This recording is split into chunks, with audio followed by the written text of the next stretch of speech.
All right, thank you. We are calling to order the Board of Finance regular meeting for the town of Andover on Wednesday, March 22nd, 2023.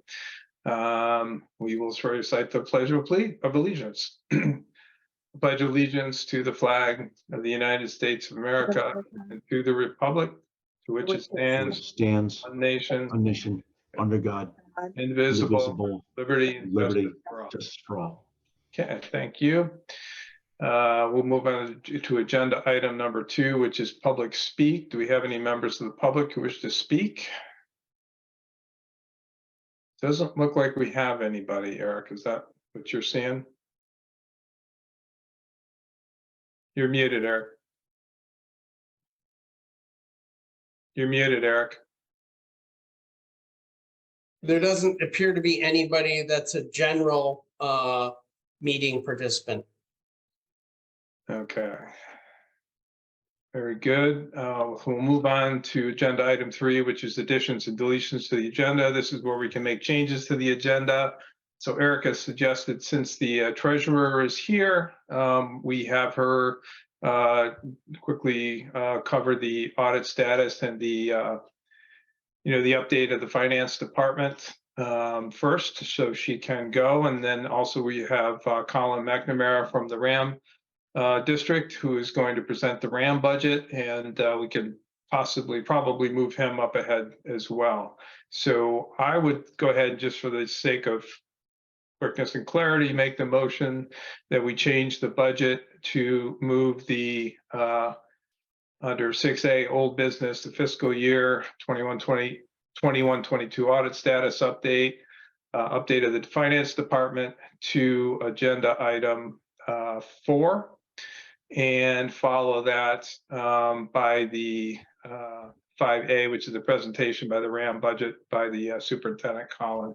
Move that ahead of both of those would be then moved ahead of the town administrator's report. I'll second it. All right, thank you, Rob. Any discussion? Okay, all those in favor? Aye. Aye. Aye. Any opposed? Any abstentions? Okay, the motion passes. Thank you very much, everybody. We will, any other additions or deletions to the agenda? Just a quick question, Mark, you have on there a CIP request. Is that the thing I emailed you about? Yeah, so that was Eric. I think had Kate add that, and Eric, I presume that is because of the request from the Fire Commission for the apparatus. Correct. There were a CIP voted on 2. It's obviously nothing you're going to discuss extensively. It's just on there to make you aware that that will be coming whenever you want to hear that application from the Board of Fire Commissioners. Okay, just clarifying. Okay, very good. Yeah, had a couple of email with Joanne about that, but I think probably that's just a quick, Rob, maybe you can kind of give us the rundown once we get there on that. Yeah, as best you know it, obviously not a detailed decision. The other thing I would suggest is, I think we're not really in a position today to review the draft policy on the financial reports. That needs to get addressed. I think we're all in agreement on that. So, I mean, I would strike it from the budget, or from the agenda, but we don't need to do that necessarily. We could just take no action on there, but I think that's something that we need, today's meeting, I'm hoping we can focus on the nuts and bolts of the budgets and kind of get through most of it. And we have a couple line items that I'm sure are going to take further discussion, further input, but we can, really focus on getting the rest of the budget kind of through. We'll go through it and come to some agreement that would really put us in a decent position, I think, to get this prepared and get it ready for the town in time for everybody to digest it and review it. I don't know if anybody has any comments on that, if we just want to pull ahead or we want to take that out. I'd be in favor of removing it from tonight's agenda to, the purchasing policy. Okay. Do you want to make a motion, Joanne? Yep, so I make a motion that we remove item C, reviewing the draft review of policy on financial reports from this agenda, to move it to next month's meeting. I'll second that. Okay, any other discussion? All those in favor say aye. Aye. Any opposed? Any abstentions? Hearing none, motion passes. Thank you. We'll strike that from this meeting's agenda. If we decide we want to add it to the next meeting, we could do that, or the one after, or however we want to do that. But if not, as John proposed, we just put it next month, I think, so. Mark, Yep, are we gonna hold off on the verification of the minutes as well? yeah, good point. I sent an email earlier, but the packet did not actually have the February 22nd, 2023 meeting minutes in it.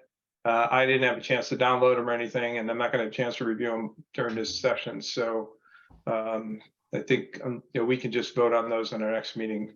If anybody has any objections, we could strike that too if somebody wants to make a motion. I'll make a motion to strike the minutes from this session Okay, so Louise, for approval. second. For the Bill, next that session. was the second from you? Yes. Okay, thanks. So Louise is motioning to strike item 8A, which is the approval of the meeting minutes. Does anybody, we have a second from Bill. Is there any discussion? Okay, hearing none, we'll have a vote. All those in favor, say aye. Aye. Aye. Any opposed? Any abstentions? Okay, hearing none, we'll strike that. A lot of changes. All right. Any other additions or deletions to the agenda? Okay, hearing none, we will move on to our new next item, which is the fiscal year 21-22 audit status and the update from the town finance department. Okay, Cheryl, that looks like you're on. Thank you for joining. You're muted, You're Cheryl. muted, Cheryl.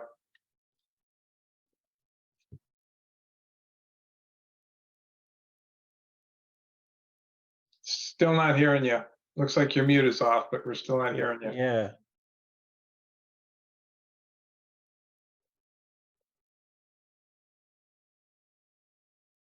Still nothing.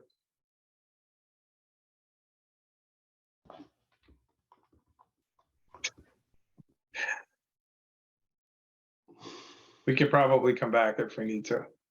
Cheryl, what my suggestion would be is to call in on your phone and use the audio from your phone if you can't get the computer audio to work. Yeah, That's just usually. wave your hand if you need the number. Okay.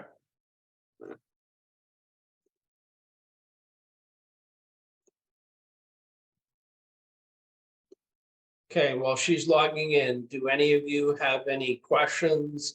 In the packet was the budget versus actual. Does anybody have any questions on that?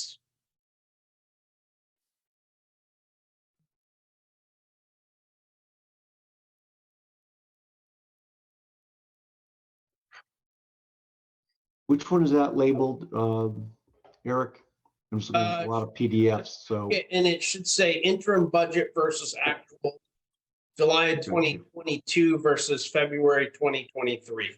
Yeah, it's thoroughly the second page of the packet. It's just kind of the budget, the expend report. It's typically how we've seen it in the past. We haven't really had the detail for a Just the while. 2 columns, right? That shows those 2 graphs side by side. Oh, no, I'm sorry, never mind, Yeah, never there's mind. 4 Yeah, columns, yeah. It starts on page 2. Yeah.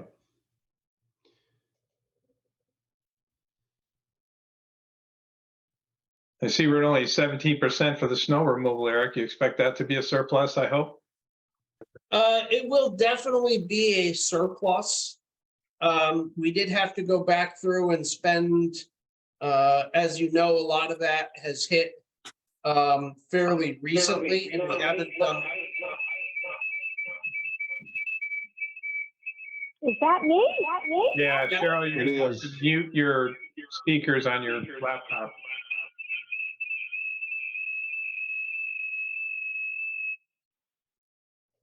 Can you hear me now? Yep, we got you. Oh my goodness.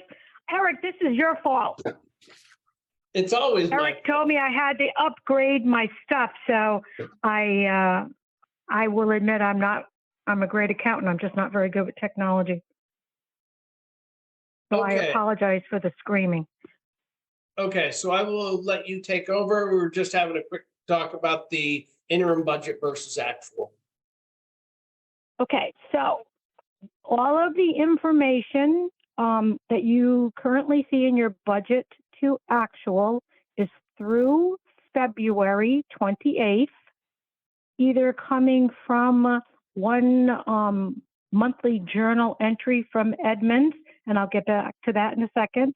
And as of February, preparing checks through the QuickBooks system.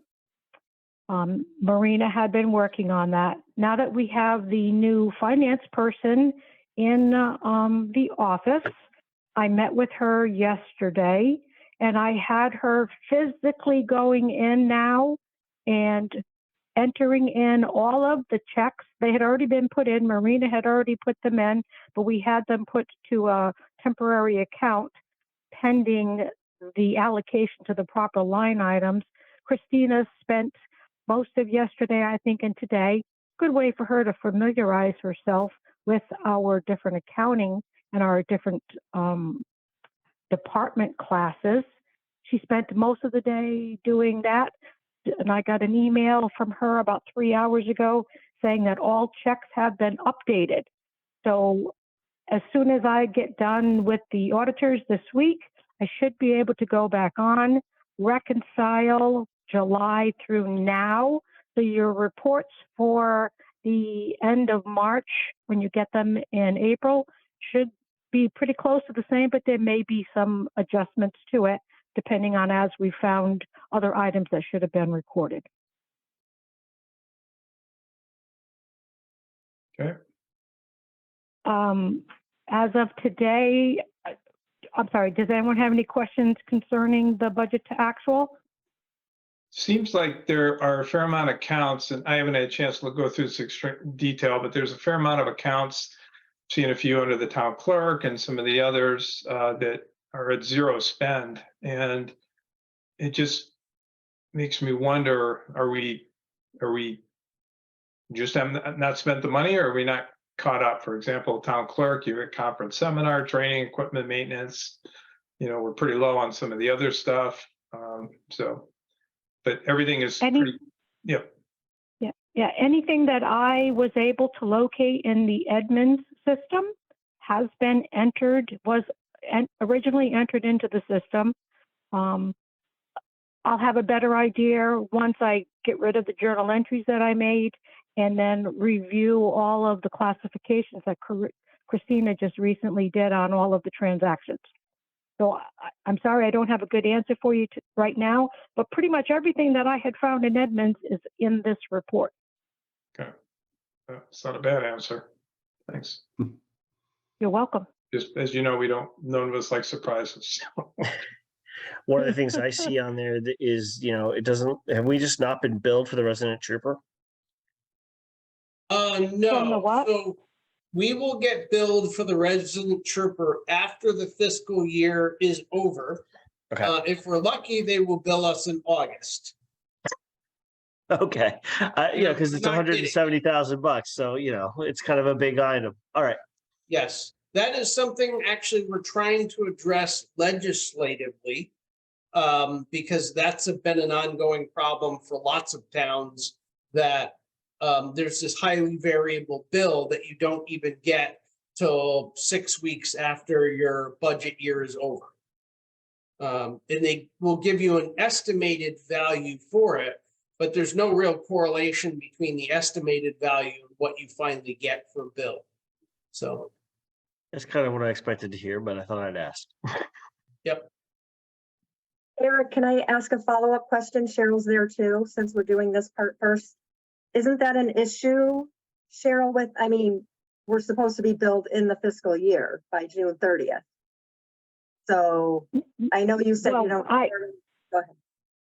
Well, we're fully aware that, and so are the auditors, that they're not billing us until August.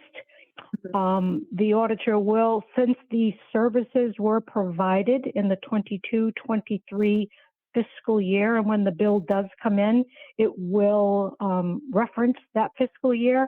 I'll be able to put it in as accounts payable and show that it came in August and that we're paying it after. And you're accruing for part it, of- right, somehow? Yeah. Yes, right. I mean, just it's part of my hope going forward for the 22-23 audit is that I would like to be able to start submitting all of the financial statements, all the funds, everything, the audit book in full to the auditors by the middle to the absolute latest September, with the hopes that they will be in October and have us out issued to the OPM, everything done before the December 31st deadline for the 22-23 audit. That's certainly my hope, and I really don't see any reason why we shouldn't be able to meet that expectation. Great, thank you. I have a You're welcome. question. Louise? Is there any way to keep a tally on how many hours that goes into the state trooper and then just multiply that times? Is there an hourly rate or is it a dollar amount per year? So I can answer that. What we get from the Connecticut State Police is we get the salary line for our resident state trooper, or the resident state trooper at the time, at the pay step he's at that point. And they'll give us an estimated amount for the indirect costs for the trooper. But they don't actually set the final indirect cost rate until the end of their budget year, and they see how they're doing financially and how much, they're going to pass on to the towns. So, I mean, I do have their estimate now for next year, for next budget season, for instance, and I have the one for this year. But what I'm saying is that in years past, the correlation between what we actually pay and what they tell us we pay could be plus or minus $30,000 in any given year. So that is the problem. We've estimated under more than $30,000 before. And last year, as you know, it came out $45,000 less than we budgeted. And it's nicer that way, but it's just it's a very unclean process with the state in that particular regard. And I think just to clarify for Louise, it's a salary, not an hourly. Right. So, but it is a black We box. cover the entire salary and cost. And then incidental, whatever multiplier they put on there, You bet. right? Too bad it had to be done that way, but it is what it is.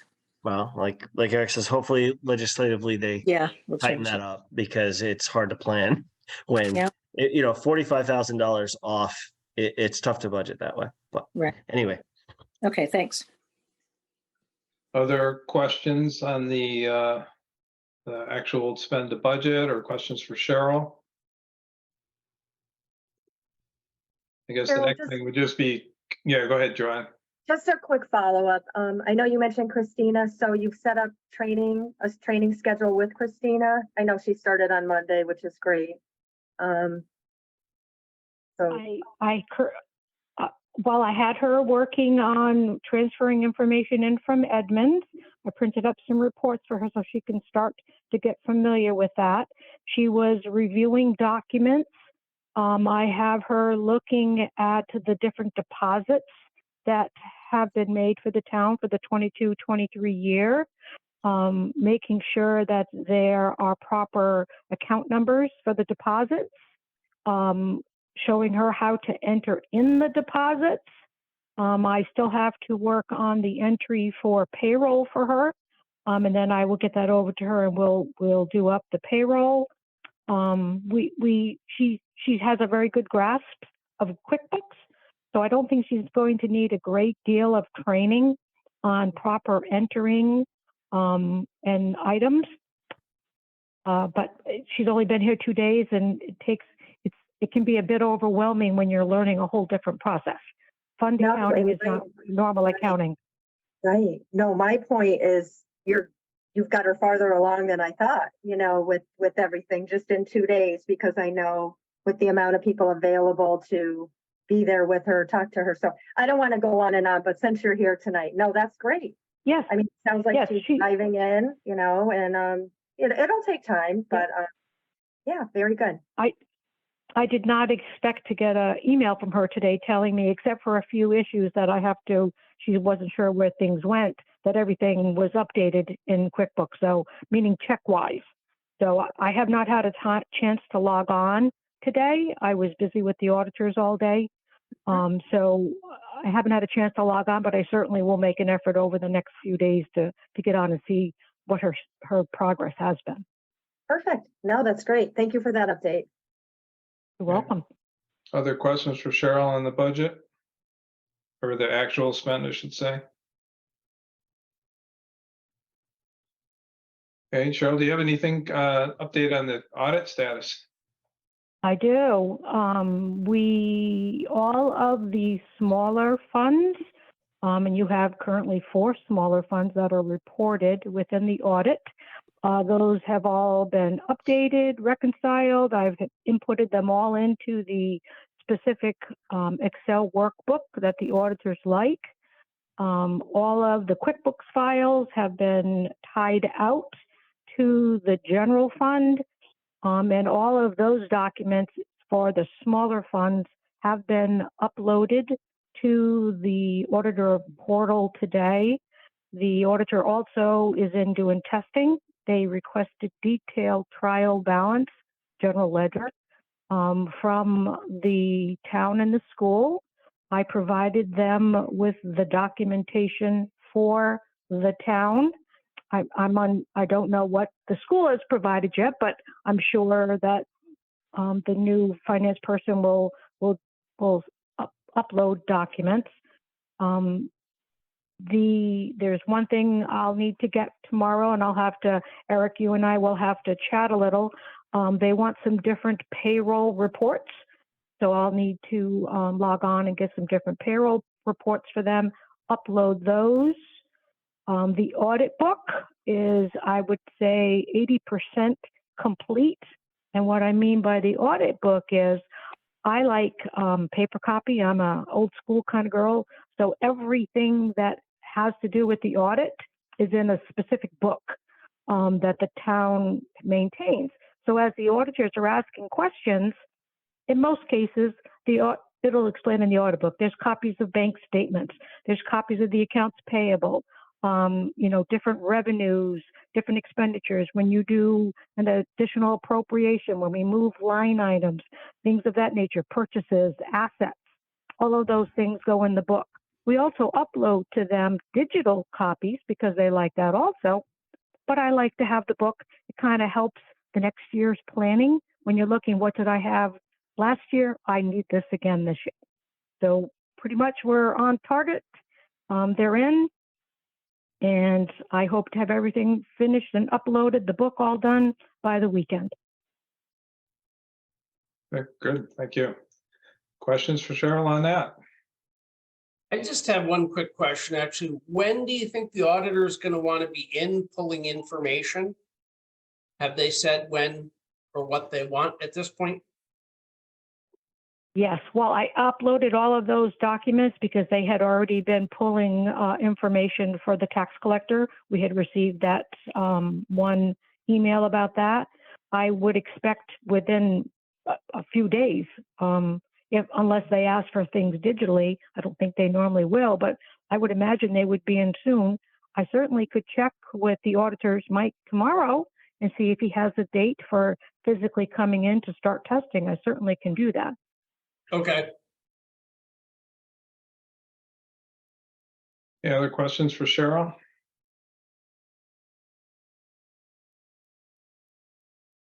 Okay, hearing none, I guess we're all set. Thank you very much, Cheryl. Appreciate it. You're welcome. I will certainly attempt to fix whatever my audio issue is here on the computer. I apologize again for the technology challenge. Keep up the good accounting work. I think we'll work around the rest. I can do that one. That's an easy one. All right. Great. Have a good rest of your night. Thank you. Thank you. But Yep. Bye-bye. Okay, very good. Okay, so Colin, you're up. Thank you for being patient. We actually pay Cheryl by the hour, so we're trying to get her.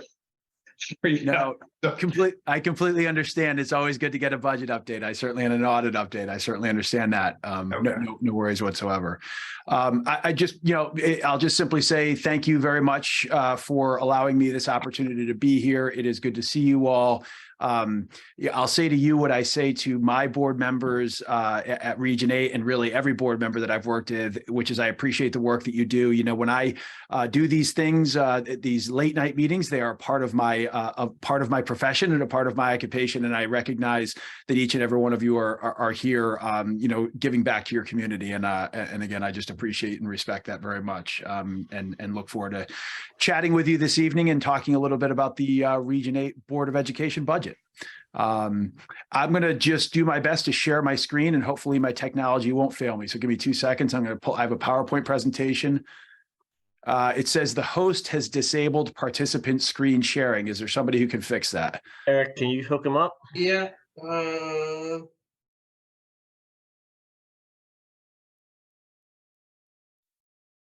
It should work now, Colin. Thanks, Eric. Yeah, it sure is. For the record, we've just disabled it in general because we've had some significant issues with getting hacked lately. So we've had to up our security game a bit. So it is giving me, I don't know what it's doing. It is not allowing me to share my PowerPoint, which is on my screen. you have multiple screens by any chance, Colin? No, No? I don't. Hang on 1 second. Let me see if I can figure this out. I'm only hooked up to one screen. Eric Anderson, if I sent you a quick email with a PowerPoint, would that work? And then you can put it up? Yeah, we could, but it says I enabled host sharing. Or Well, participant sharing. it's asking me things that the option of sharing my PowerPoint slideshow is not an option. Got it. Okay. Yep. Give me 2 seconds, Eric. I'm going to push it to you in cyberspace. I apologize for this, everybody. Give me We're still working through the logistics of trying to run more secure Zoom meetings. So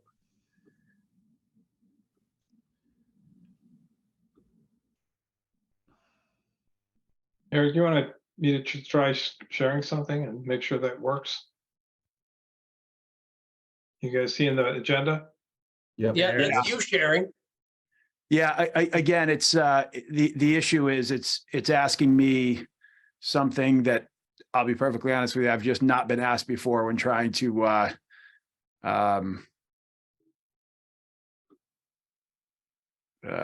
share my screen. So I apologize.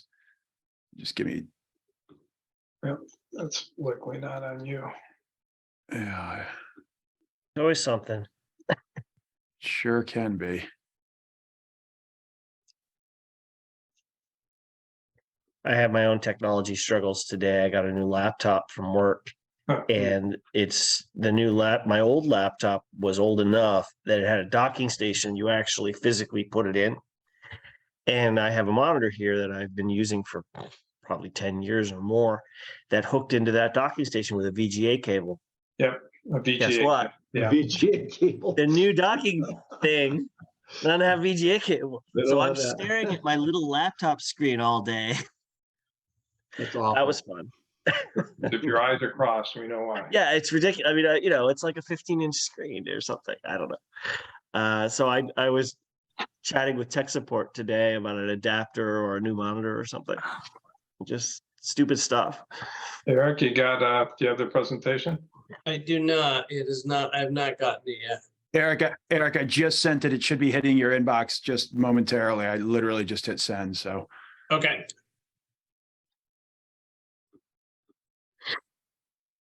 Speaking of technology, my cat just updated my printer software for me. So I'm hoping that comes out okay.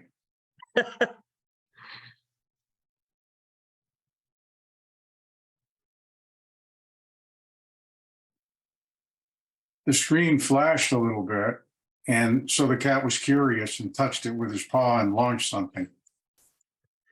Excellent. You have no idea what it did, do you? No, I don't. No, I don't. But if I have trouble, I'll ask my cat. Probably Okay. about as good as tech support.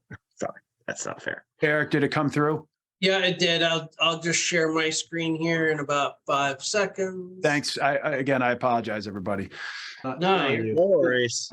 These things happen. Hey, there it is. So perfect.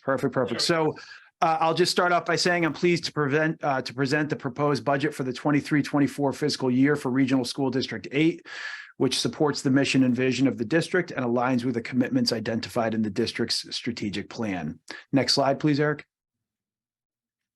The current budget for 23-24 is $31,139,381 and represents an overall budget increase of 2.85. This amount is a combination of a net operating budget of $30,598,391 and a capital budget of $540,990. Several factors have contributed to the proposed budget, which I can highlight throughout my presentation. Next slide, please, Eric.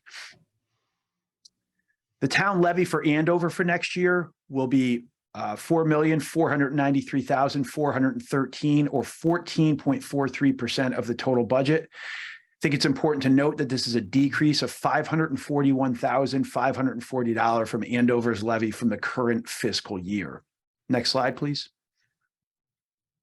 So I again, just in an effort to share good news and good trends, particularly for Andover, in the past 2 years, the levy for Andover has decreased by $757,000, just over $757,000, which is certainly good for the citizens of Andover. Next slide, please. This chart shows the distribution of the operating budget by object category. As you can see, all object categories have increased with the exception of tuition costs, which have decreased by almost 6%. Next slide, please, Eric.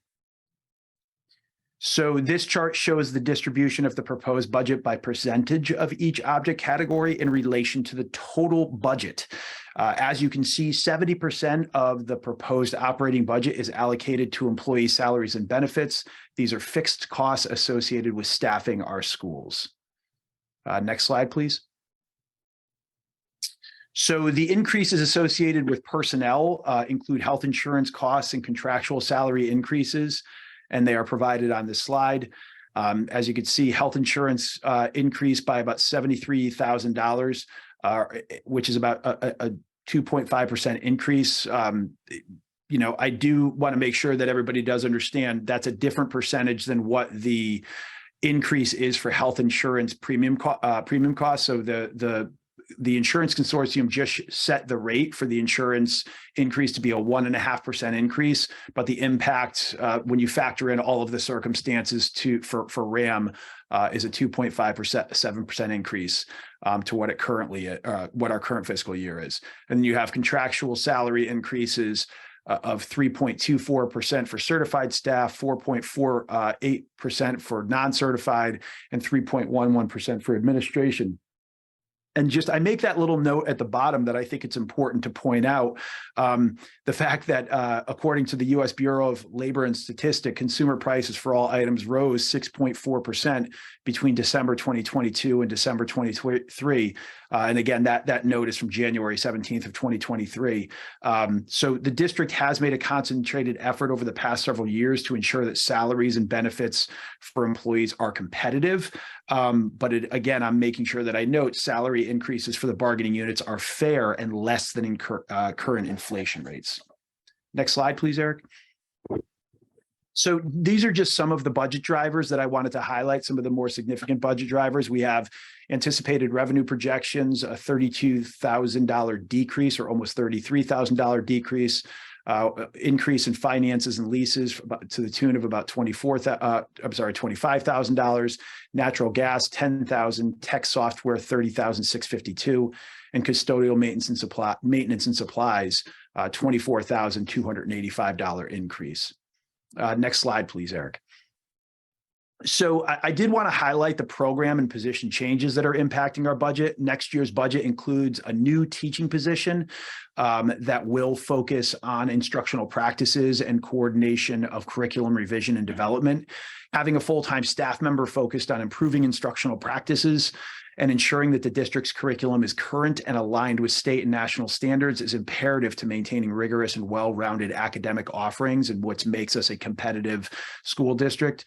This would be a full-time teaching position that works closely with teachers as well as district administration in supporting the improvement of instructional practices through a coaching model. The position will also work closely with teachers, department coordinators, and administration on curriculum development and revision. A stipend would be associated with the position, similar to what is paid to department coordinators for taking on additional work and responsibilities. Factoring other staff reductions, this position would essentially be FTE neutral. What I mean by that is we've reduced some positions that I'll highlight later on. So again, it's almost a FTE neutral, a full-time equivalency neutral position. Another addition to the budget is the inclusion of the summer school credit recovery program that has been in place for the last 2 summers. It has been a successful program that has enabled students to recover credit loss and advance academically during the COVID-19 pandemic. It will continue to be valuable for RAM students who may be impacted by the new state required credit increase for graduation. While with the conclusion of the ESSER funding with the pandemic, the cost associated with continuing to run the program has been added to the operating budget. Also, the addition of an LPN for the high school and the middle school. This position currently exists, but has been grant funded for the past 2 years. The LPN supports the health offices of both schools and has also reduced the need for acquiring a substitute when the school's registered nurse is absent. The budget for next year includes the reduction as well of 2 part-time positions that have been vacant during the current school years. These are the 2 positions that I discussed that make the instructional coach, curriculum coordinator, FTE neutral. The first is the district-wide instructional technology coach. The individual who previously held this position was hired to be the library media specialist for the start of the current school year. It was determined that it would not be necessary to replace this position as he continues to support school staff with technology integration as the library media specialist. The position has not been included in the next year's budget. Another reduction is the 0.5 FTE family consumer science teacher position that was included in the 22-23 budget. This position was not able to be filled due to a lack of qualified applicants. And there is certainly a desire to have a family consumer science teacher and running our culinary program that we used to have. However, it has not been included in next year's budget as I anticipate that the position would again not be able to be filled. We also just some new positions that or some new information has come to light over the past few weeks that has enabled us to also reduce a high school world language teacher, specifically a French teacher. That position is currently vacant. We, after seeing what our course enrollment looks like for next year, it was determined that we don't need to fill that vacant position, which is obviously a benefit to the budget for us. And we also have a 1.0 FTE or a full-time occupational therapist. We are constantly reviewing student caseloads and needs, and it was determined that ultimately we could reduce that position from a 0.8 to from a 1.0 FTE by 0.2 and make them a 0.8 FTE. And again, that has a budget impact as well. Next slide, please, if you don't mind, Eric. So I know that you all were talking about your audit that you're going through. We recently completed our audit. It was completed in February, and that was for the 21-22 budget. Feedback from the budget from the audit, was extremely positive, and really the auditors were complimentary of the district for demonstrating strong financial oversight. It also identified a surplus from the 21-22 Region 8 budget of $363,436,000 remaining after closing the budget. The RAM And so if we can go to the next one, it would be great. So the RAM board has made efforts to be responsive to be to the shared desire to reduce the 23-24 budget.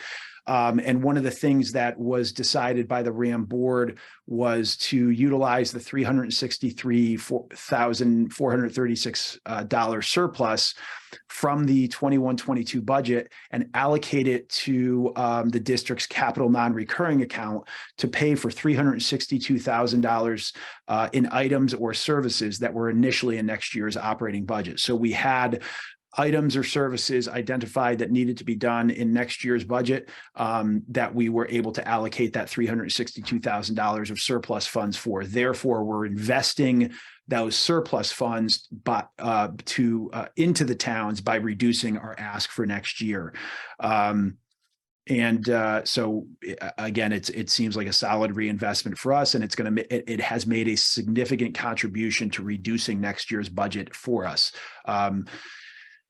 This idea was discussed with the town administrators in each of the 3 towns, and all expressed support for the plan, and the board did go ahead and make those changes and allocate that surplus money. Next slide, please, Eric. At the last Region 8 Board of Education meeting just this past Monday night, the board has continued to make efforts to reduce the 23-24 budget.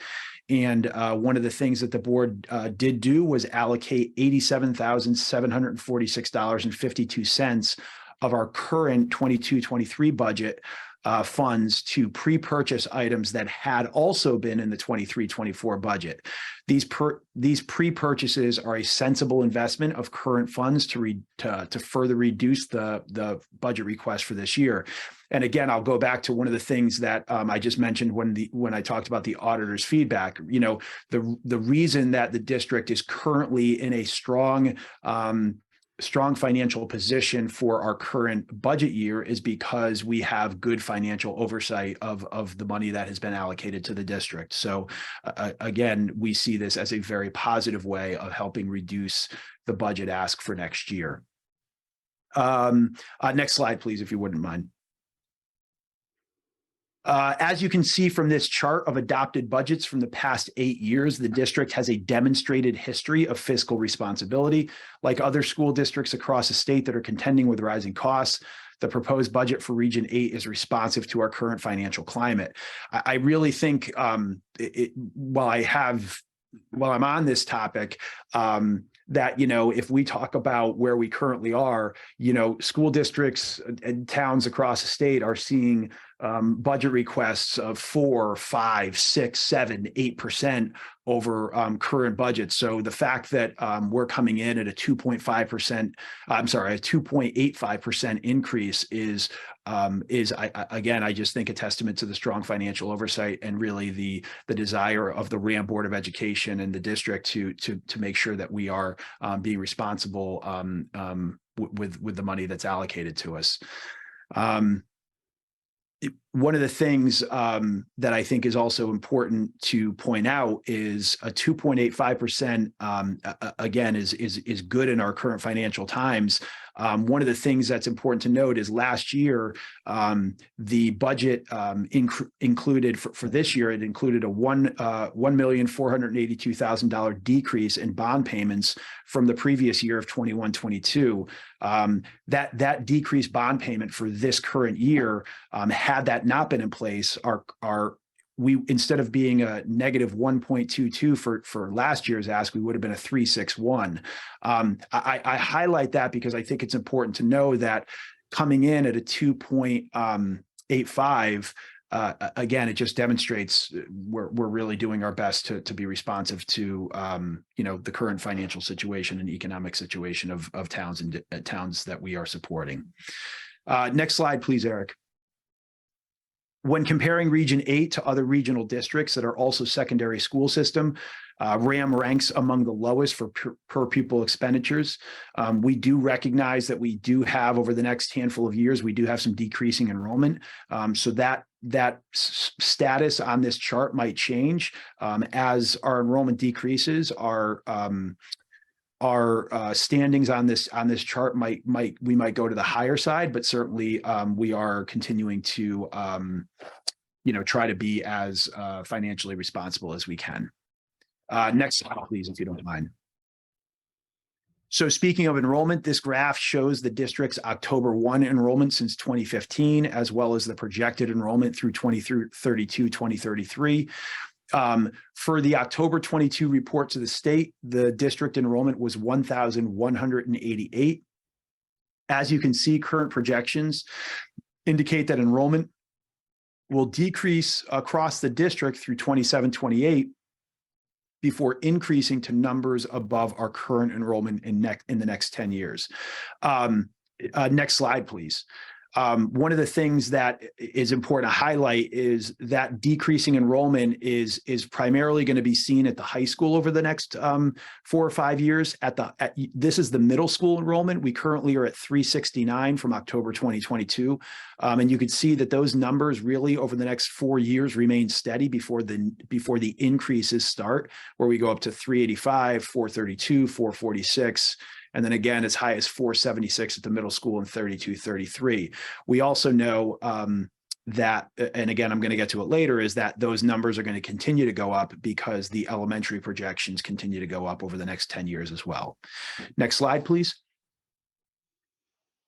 So Ram High School is projected to decline in enrollment over the next 5 years before experiencing the increase from the middle schools. Next slide, please. So I just briefly mentioned the increasing pre-K to grade 6 enrollment across all 3 towns. The numbers that you're looking at are the projections of the combined 3 towns, and you can see that over the next 10 years, it is just steadily going to increase.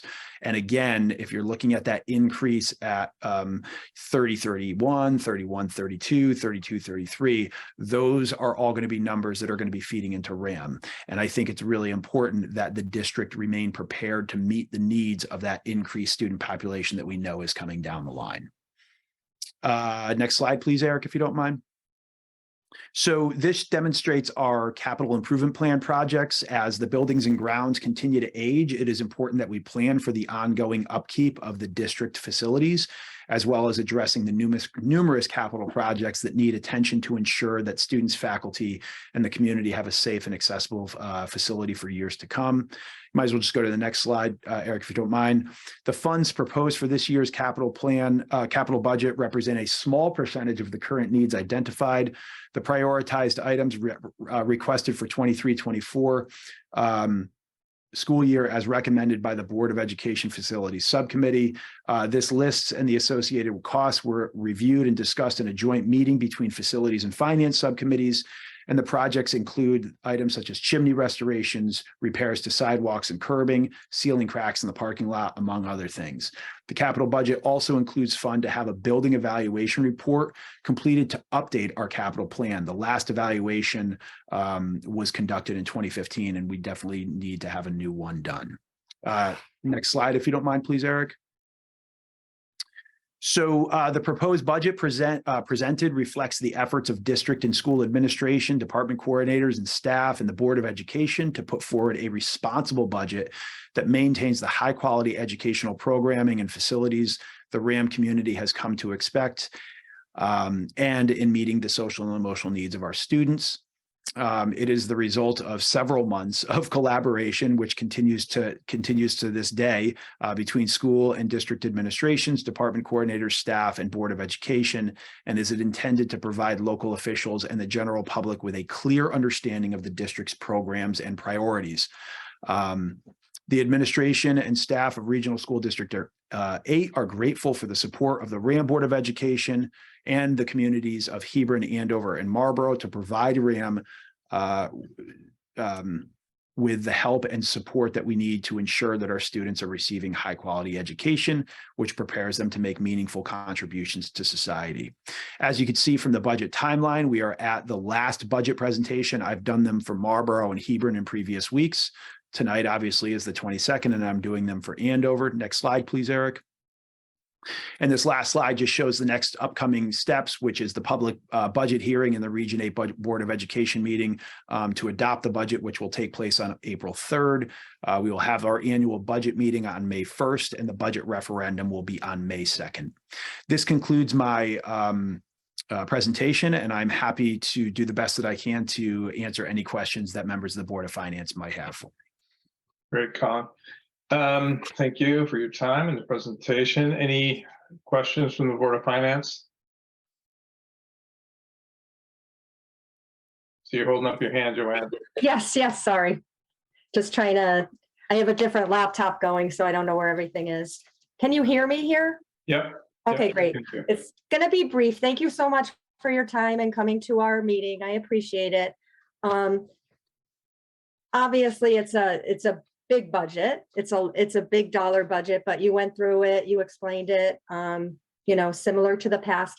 I did have one, I took some time today to go through your budget, and I couldn't find an item that I was really looking for, and this is more community-based. So I'm wondering, in this $31 million, if there, I want to, choose my words wisely, but did you dedicate any funds for, I know there's been a few issues of the racial issues. I've come to a couple of your meetings and I've listened. I tried to find maybe a professional development line item, or, some funds being allocated maybe to some workshops or some programs for the kids there, just because of the, there's not a lot of diversity at RAM, as we know. So, it's very engaging and well received in the district that I work in. So I couldn't find any funds. Maybe I wasn't looking in the right place. Well, so yeah, no, it's a great question. And I certainly appreciate the fact that you recognize the importance of continuing that type of work in the professional development. It's certainly something that we are absolutely planning on continuing to do.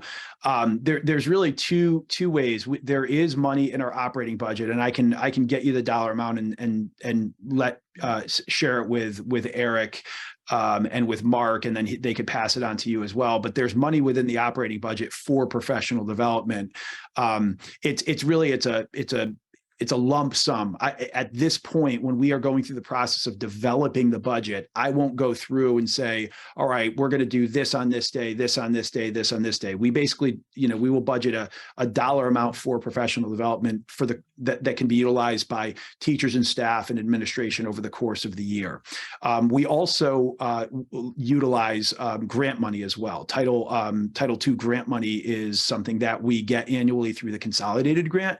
And within the context of that consolidated grant, there is money that is budgeted for professional development. Similarly, it's a lump sum of money that we say this is money that we're going to allocate towards professional development. So to your point, and to specifically address it, you're not going to find identified PDs specifically, we're going to do this on this day, and here's how much it's going to cost. It's more of, we know that we're going to have professional development. We know we want to continue to do professional development in that area, as well as several other areas, right? And so it's utilizing the funds that we've just budgeted in those larger dollar amounts.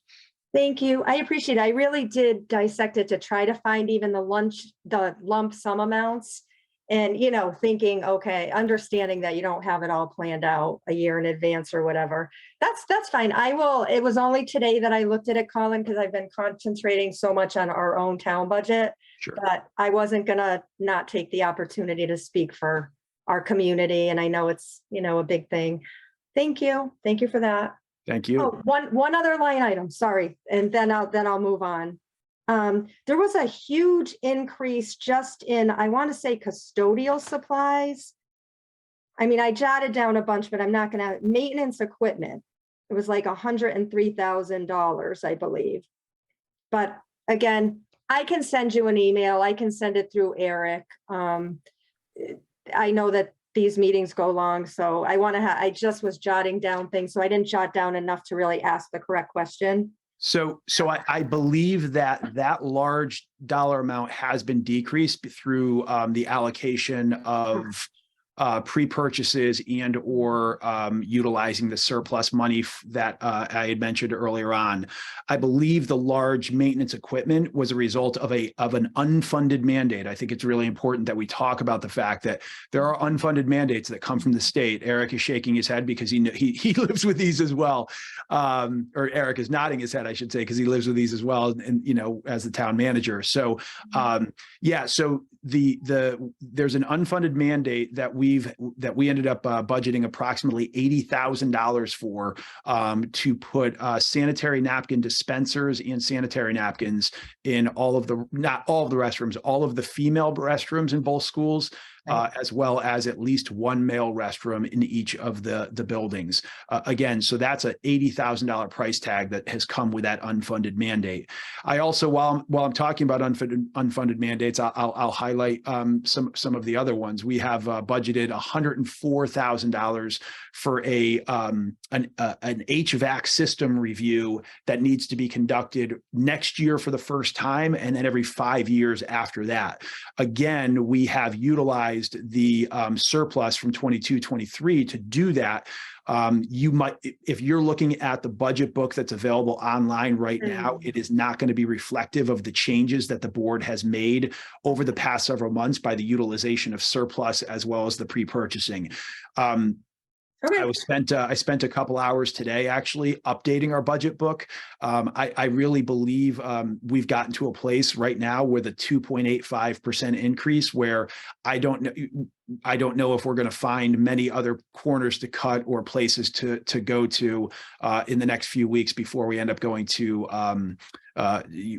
before we end up having the public budget hearing and before the board sets its budget. So I'm trying to update the budget book, and I anticipate having that updated and publicly available within the next few days. Okay, and you are right. That's what I was looking at. I went online and whatever was available today. Yeah. Was what I was looking at. Yeah. No, what I'll do is once the budget book has been updated, I will make sure that I communicate directly with Mark and Eric and let them know so that they can communicate with you all and say, hey, the new budget book is updated and available. Okay. Thank you. You're welcome. Other questions for Colin? Okay, I guess if we have no others, then we can go ahead and move on. Colin, well, thank you for your time. Obviously, Board of Finance members, you can, I'm sure it's not a hard guy to reach. So if something comes up, we can reach out, ask the questions. But I think, as most of you understand, we don't have any direct impact or authority over the budget for RAM. This is a referendum-driven decision, but it is prudent and appreciated that the RAM board will come and talk to the Board of Finance to help answer any questions for the town. Eric, go ahead. You got a question or comment? No, I was going to say Eric Shevchenko, who's the Board of Ed member, looks like he would like to speak also. Oh, yeah, I see. Eric? Yeah, thank you. My name is Eric Shevchenko. I live on Bunker Hill Road in Andover, and I am a representative on the RAM Board of Education. I'd just like to say that last year, although the budget passed the first time through, it was voted down in Andover, and I have been sensitive to the concerns of the voters in Andover all along, but especially in attempting to help out with the budget in this current year. I believe personally that what has been presented is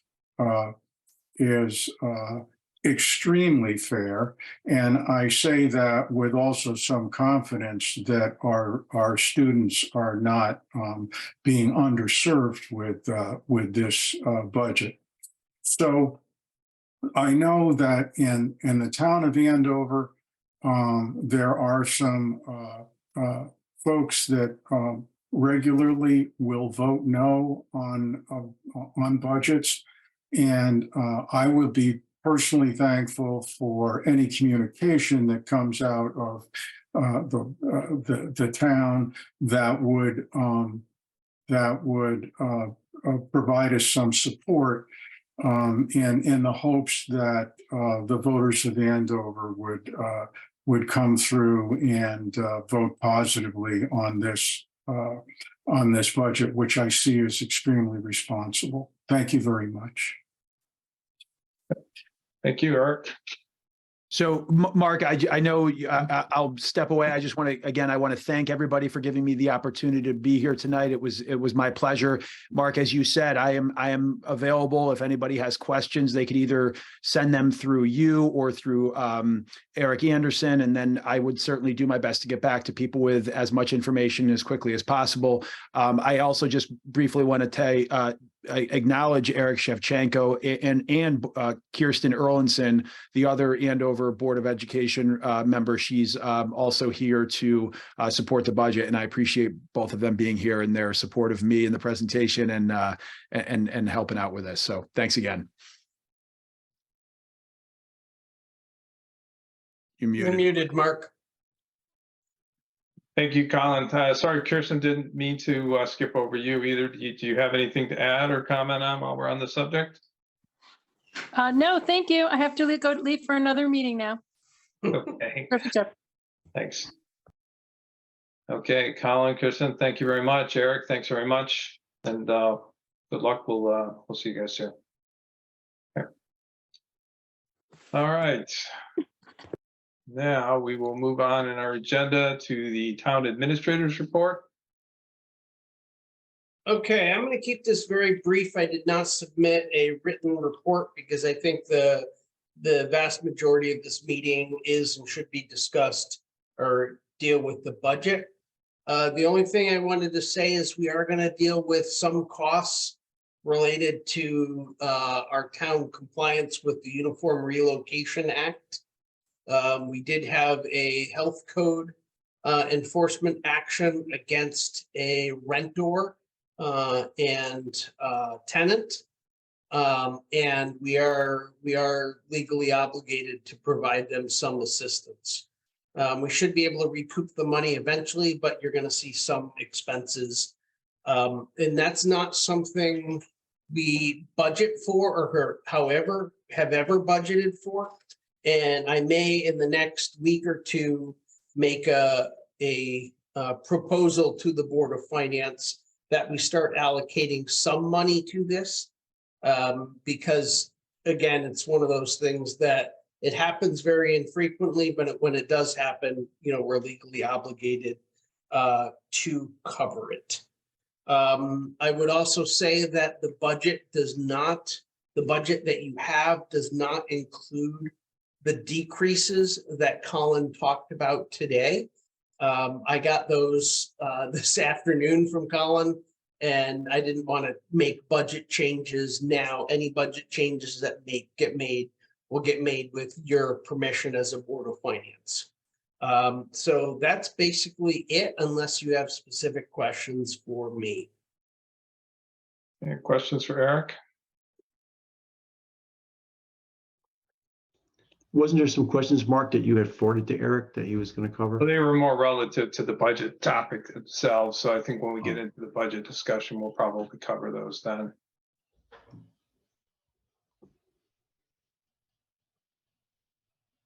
I guess I just have one question that he just mentioned, Mark. Am I able to bring it up? Sure. I thought so you're saying you got an updated total from RAM today, Eric? Correct. With what the decrease was going to be? Correct. Okay. I think I forwarded that to you. It's in a budget book update. I got it late, I'm not sure what time. Yeah, and no Tonight, problem. Just before the meeting, so yeah. Yep, no I problem. wouldn't have seen it. I knew it was over 500,000 and now I don't know if it was 575 or 535. That was only okay. Yep, no problem. Thank you. Okay. Anything else for Eric? Okay, well, let's move on to item 5, which the original agenda was item 5, which is, I'm sorry. The budget workshop. So I guess let's just knock this CIP request thing off. So Eric, you had added this, and then I think both you and Rob had mentioned to me separately that the fire commission is looking for a new truck. So if you want to give us the 30-second summary of that, we clearly don't have the details. I don't know, Rob, if you're in a better position to do it, or We were both at the meeting, so I'll just say that what was presented was this. We have two trucks. One, I believe, is a pumper, one's a rescue. They are very old. They're each roughly 30 years old, give or take a few years. And they want to consolidate down to one, but need a new truck. So it would be a combo pumper rescue, I believe. The price tag on it's about $1 million. If you were to buy it outright, we don't have the money put aside. Therefore, they looked into lease options. And if memory serves, there were 3 different lease lengths that they had worked up. It was like a 7-year, a 10-year, and I forget the third one was longer. The pricing was a couple of weeks old, and there was some concern that it might not be current. But if memory serves, the 10-year cost was $114,000 a year and change. So that's the request I'm anticipating. But we don't have it yet. I had asked during the CIP meeting if they could get us the updated pricing, get it to Eric for Monday of this week, and then he could get it to us in advance of this meeting. Obviously, that hasn't happened. So, Eric, if you have anything to add on that, please do. Sure. I asked the CIP rep from the fire department, Sean Koval, to come in. He and I spent an hour or so going over the proposal and what I thought he would need to present to the Board of Finance. Which is basically, I'm assuming that you guys are going to want to see the fire department's capital plan, a list of what they're actually proposing to purchase, and then at the same time, an understanding of what the town's finance options are and what the availability of these units are. So Mr. Koval will be prepared to present that. And the question I have for you is, at what meeting would you like that presentation? So I can tell Sean and get the information packet to you regarding that. Well, my initial reaction is as soon as possible. That's a big impact to the budget, so they should really have it prepared for next Wednesday. You want it next Wednesday? I Okay. agree with that. Yeah. Yeah, does anybody And, disagree, do or- they have the updated pricing yet, Eric? Yeah, I think there is some information out there on the loan valuations. Yes. Okay. Just for giggles, I went into the budget spreadsheet and plugged in, $114,000 added to the budget, and it right now we have a projected budget decrease of about 1%, and that shaves it to 0.5% basically. The other thing that came out of that meeting that I remember for the presentation was that it's something like 2 years to get the truck, which is why they want to do it now. we have to Because pay the lease, that one kind of delivery, lag or time. some down payment? Yeah, that's the part I don't fully understand, and I think we need a detailed presentation on. Yeah, okay. But I That know was- that part of the reason they want to do this, to the extent that this feels like it's being sprung on us, I think it is partly driven by the delay, how long it's going to take to actually get the truck. Yeah, just like the plow trucks, you gotta act in the well advanced when you really need the equipment, so. All right, yeah, I mean, I think, Eric, we put this on next week's agenda. And again, just a reminder that next week is a special meeting, which means that we cannot make any changes to the agenda. But we can put this on, and if they have nothing to present for one reason or another, or they need to come back, they can always, we don't need to take action, but I think we should add it to the agenda for next week. Okay. Anybody else from the board have any comments or questions? Bill, is it your hand up? No. Oh, okay. Okay, there was one other small request that the Economic Development Committee had requested that the Board of Finance consider funding one Welcome to Andover sign. This is about the 4th or 5th year in the row they've asked for that. I think this is the first time CIP actually agreed to it. So as soon as I get the minutes from CIP's meeting, which I don't have yet, I will pass that on to you also. If memory serves, it was $5,000. 4,850, something like that. Is it So, one sign you or know- two signs? Like one at either end of Andover, or just one sign? I think they wanted to start with one and then maybe come back and ask for more some other time. I think that was the idea. Maybe put one on either side of the Dollar General sign, so. Okay, well, I guess we'll wait for details on that one too then. Right. But that one is a kind of a rounding error in comparison to the truck. But yes, that's coming. All right. Well, any other questions related to CIP requests? Okay, I guess we'll move on to the general budget questions. So Eric, we did have several questions that we had reviewed and sent to you in advance. So I can either show my screen and go through those, or if you want to go ahead and address them. I think that it would be prudent for the board just to go ahead and take those in each turn, and you can talk about it. You know, in my view, they're the ones that are most likely to be controversial or raise questions because they are significant variances from the previous year for one reason or another, or not clear about the need for the expenditure or what's driving them. So. Right. Mark, why don't you share? That way I can keep my notes up in the background on my second screen. Okay, so what I'll do is I'll just pop up, well, I'll tell you what, I'll think that I have them. But I can answer while he's doing that. The first two questions that Mark had sent me was the value of the Dollar General store. What does that add to town taxation? So in October 2022, when it was appraised, it was at the 80% construction stage. So that's the basis for this year's assessment. The land was appraised at $384,000. The building was appraised at that time at $1.406 million. So the total was $1.79 million, which gives it a current assessed value of $1.25 million. So given the proposed mill rate, that's about $39,700 in tax dollars a year generated by that building. But remember, that was at the 80% completion rate.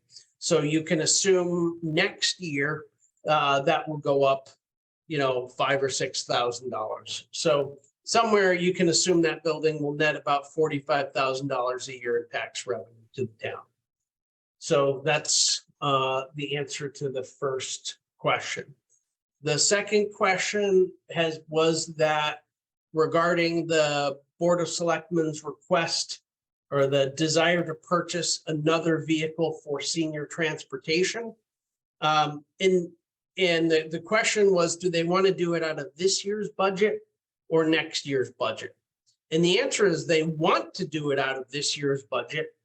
But the question is whether that's really possible. And I don't feel like we're far enough along in the budget year for me to really be able to tell you explicitly, we're going to have the money in this year's budget to do that. We've already spent some money out of contingency, and we know we're going to be short revenue in the town clerk's office as well as the building department because there have been a lot less houses sold. And there's been a lot less building permits pulled than we anticipated in that budget based on the previous year's rates. On the other hand, it looks like the resident state trooper line is probably going to come in quite a bit under budget. But again, that's a probably. I would not bank that one till August. So I guess what I'm saying is I don't personally feel confident at this point that we can definitively say we can fund that vehicle out of this year's budget. So hence the reason why it was in next year's budget. Okay. Joanne, you had a question or point?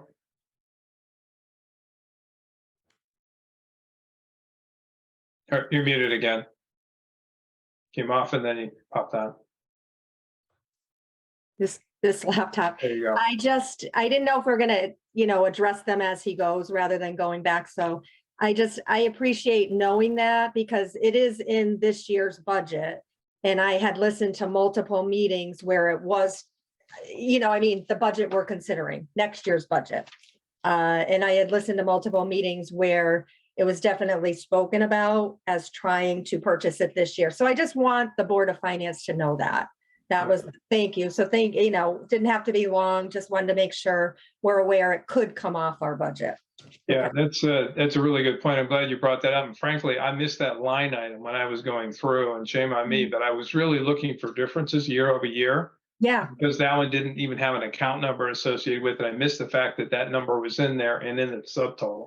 So until you pointed that out, I had missed it. So it's good to have that information.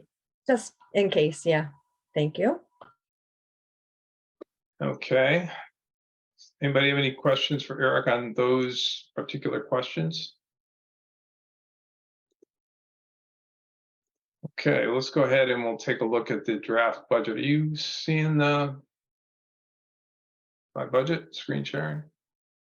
You probably Yes. don't need to see yourselves. Let me see if I can. Yeah, like it was just up. Were you was just there. in the Excel file? Yep. Okay. It's a little small, but And it's just because you're staring at a small laptop. So. ha, Yeah, this is it's going to be a little tough to see potentially. Let me try to zoom in here a little bit. So the first set of questions we had were over the revenue line. So one of the things you had here, Eric, is that these intergovernmental revenues, you have governor's proposed. The quick question I had originally is, do we have any sense of what the confidence is in these numbers? Do they tend to be pretty solid? What are your thoughts? So interestingly enough, I asked that question today to Capital Regional Council of Governments legislative lobbyist. And I also talked to a couple people in the legislature about what they thought about it. So they all kind of felt that, generally speaking, the governor's proposals will probably be the lower limit of what we get. So the revenue probably won't be worse than what that is. The only one, which they're still hemming and hawing on is ECS funds, because the larger towns and the poorer towns are still making a big push to further reform ECS funds and push a greater and greater fraction to the schools with much higher poverty levels than Andover. So just for everyone's benefit, ECS is educational cost sharing. So that's how they reallocate some of the available monies to the maybe disadvantaged or less advantaged districts. Right. So if we're going to lose something, that's where we're going to lose it. But I know a lot of the small towns and COST, which is Council of Small Towns, has been lobbying really hard to reverse that. Because as some of you probably know, about 2 years ago, they came out with a new formula for ECS, which would have resulted in Andover the last 2 years getting reduction in ECS funding. So we got some of the reduction, but we didn't get most of the reduction because the small towns screamed enough that they kind of backfilled, even though they kept increasing the amount of money to the schools with high poverty rates. They backfilled the smaller towns. So it didn't actually go down like it was scheduled to go down. So, but the governor said he thought it was time to fully enact the funding, and this would be the funding level at that level. So I don't know. I mean, I wish I had a better sense for you, but this is the long legislative session. So, which means they've got till sometime in June to pass a budget. And typically with the biennial budget, at the earliest would be mid-May before we have a really solid inclination of what the legislature and the governor is going to have for a final budget. Yeah, all right, that makes sense to me. It's Seems like a reasonable answer. Obviously, the ECS is the biggest line item there, so, but I think it's good that you got some input from the Coggle obvious, so it's good. Anybody have any questions for Eric on that? Okay, next one we had is the building and land use fees. So this is the 2023, 2024 is proposed. I wasn't totally sure on the note that you had in here, but I'm thinking basically what you're doing is annualizing what we've gotten so far and then basically spreading that out. In other words, this reflects the reduction in the land use fees that we're experiencing now, post-pandemic. Correct. And it's basically, we have more than 12 months of data through Permit Link for the building department, but we don't, because we started using Permit Link for zoning and wetlands less than a year ago. We don't have 12 full months of data. So those are, some of those are corrected for the fact that we didn't have 12 months of data, but that's normalized. So, I mean, that's the best guess we have, that building is down a little bit. You know, so that seems to be a reasonable estimation of what we're going to get from the building department as a whole. Okay. Anybody have any other questions from that? Okay. Next line item, mileage. I was just a little confused. It says per contract. Does that just mean there's a per contract mileage reimbursement? Yeah, so what that Okay. means is our shared services contract has a built-in $100 a month expense for mileage. Oh, so it's a it- built-in flat fee. That is going to be a Correct. fair amount. So that is been flat fee. Okay. Okay. Correct. Got it. Okay.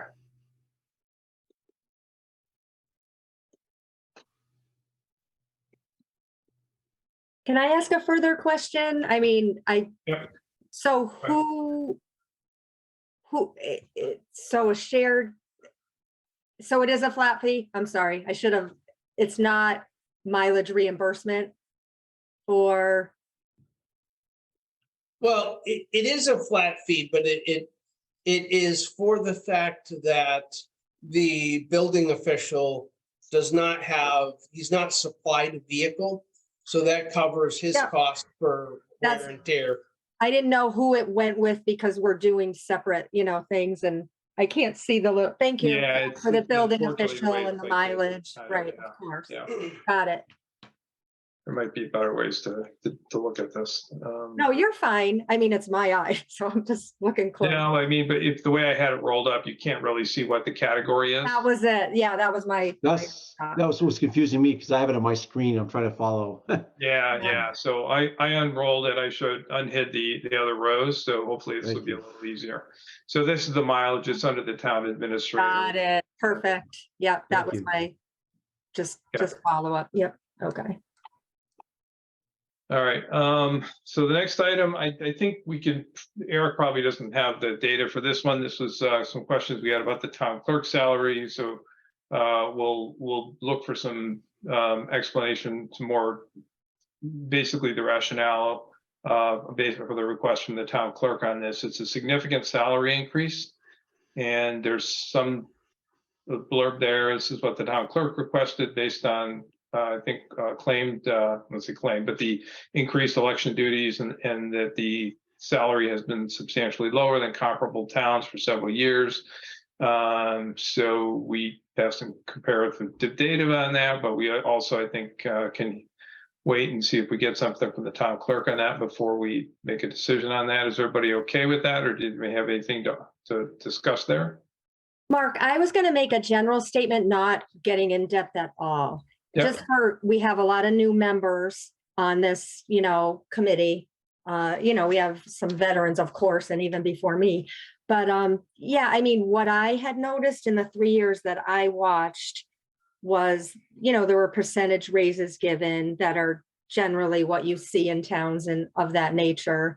And I believe, just for history, until we do hear from the town clerk or a response, is I believe it was a 6% last year. So she got a little bit, it was a bigger bump than the rest of Eric can confirm that, but I thought that was discussed at like Board of Selectmen meetings, and then that went forward.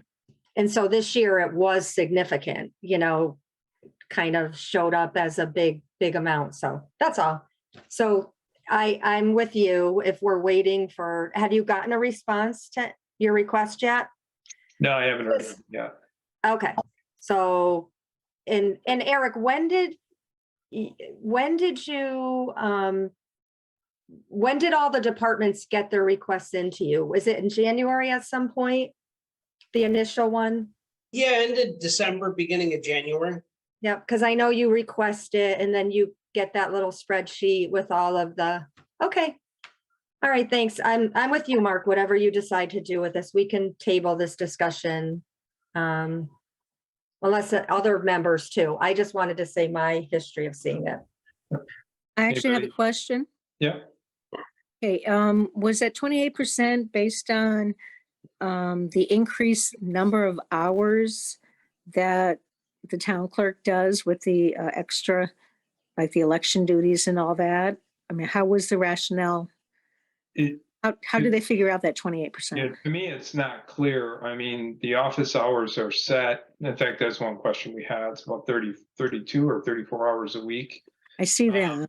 Yeah, but I don't know exactly. And I think that's why we requested, I sent her an email and basically said, hey, we'd just like you to help us understand this. You can either send it something in writing if you prefer, or appear at a town, one of our budget workshop meetings and just explain, or a combination of both.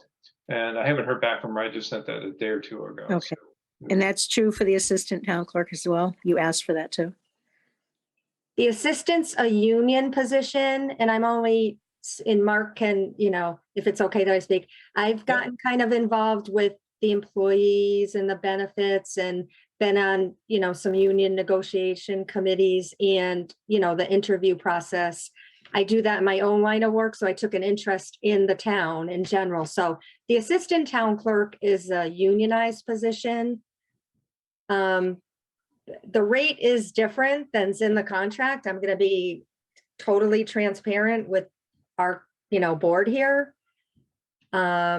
So we can wait and discuss it all together, but I was told maybe the Board of Selectmen had, and this is just what I was told, had set the rate for there was a town clerk that came into the office this year. So I think that's where the increase comes from there. It's an important position. The assistant town clerk, you're saying is a union position, Eric? It's a union position. So I can speak to that. Yes, the town clerk is an elected position, and that does not fall under my auspices at all. I have no control over elected officials. The assistant town clerk is a union position. The Board of Selectmen made a decision after the last time we had to hire another assistant town clerk, that the pay scale was way low for the expectations of the position. And they also recognized that we'd gone through 5 assistant town clerks in about 5 years. And we were not getting a good pool of candidates. So they made a decision to increase the salary for that position to $20 an hour from, it was basically around $16 an hour. So that was a Board of Selectmen decision and instruction to me, which we then relayed to the union. So they can actually do that for the union. They can actually go higher than the union negotiated rate? That's what my question would be. I thought there was the union rate, like when I dealt with unions, everybody was paid the same and you had the same increases every year. So that's my question, Eric. So that's always a tricky one. There's no question. So what you do is you simply tell the union that you want a memorandum of understanding with the union regarding a particular position. But I will tell you, the union will never block you from increasing the compensation to one of their members. Well, in here, there's nobody comparable, right? So there's the one person that does this. So as long as you're treating that person solely and not, biasing one person or one position versus another, I can see where they would be completely happy about that. Correct. Okay. But- Eric, so was there's there an MOU in this case? And again, I personally don't mind saying I agree with that position was so low, having been involved in seeing all the contracts, that position was substantially low. That's all. And I wasn't, I was just sharing information that I've uncovered. Yeah, so they would do an MOU with that. Just to finalize my thought, Mark, just with this whole group in general, I mean, it is interesting that it's unfortunate that we didn't get a response because it is important. The initial request went out, Eric said, in December or January. So it came back in with the couple lines that were written there. Yeah. And my thought, it would be good to have a summary of why, that's all, and then move the discussion I forward. think we need that before we make a decision. And just for the record, I'm also in agreement with that salary rate. I mean, I'm paying unskilled labor that in my my operations and my day job, just because that's the going rate. And here you have somebody who's working part-time and certainly has to have some significant. And the person covers the office of the town clerk a lot in her absence too. So she has to take on all the responsibility, him or her, whoever it is. So it was low. So. Other questions or comments on that before we move on? Bill? I got a question. So first of all, I apologize for my ignorance. What is an MOU? Go ahead, Eric. It stands for a memorandum of understanding. Basically, anytime midstream you're changing a union contract, you are like, anytime you do something that affects the working conditions of a union employee, you have to negotiate with the union over the impact of those changes. In this case, we don't actually have a written MOU from the union. We did inform the union we were doing it and asked them if they had any questions. And they were interested in, what are they going to bargain for? They're already getting, an increase in salary, so they have nothing to bargain for. We also had to put in a memorandum of understanding when we hired our new finance associate. I did formally request the union put in it, I gave them a draft MOU and asked them to bargain over that because we are changing the hours of the position relative to what Marina was working, which was the last MOU that we had in effect for that position. But I have not heard back from the union yet. But I mean, we've sent them a request, so we're in a sense bargaining in good faith for that position, if that makes sense. Yeah, and we've had to do that a couple of times when hours changed or days changed or, some extended overtime, that kind of thing. Yep, Bill? So my second question was, and I don't know if this is the proper form, so I'm just throwing it out there. Anybody can see this budget. Will other union members say, wait a minute, like, this is an awful large increase. Aren't we entitled to a bigger increase? I'm just wondering, is that a danger here when you do something like this? I'm not debating the salary. I'm not debating, I'm just saying, is it visible to other union people that could say, well, that's a big increase for this person. What are you doing for the rest of our union members? I'm just wondering if that's, maybe Eric, you could speak to that. Like, how does that work? Yeah, it's always an issue, and all of these documents are FOIA-able. So, for instance, the union has a copy of all the union contracts we have with the other unions. They get a copy of the annual budget, so they know exactly what we budget for personnel. So yeah, they know the information. And it is a concern, there's no question.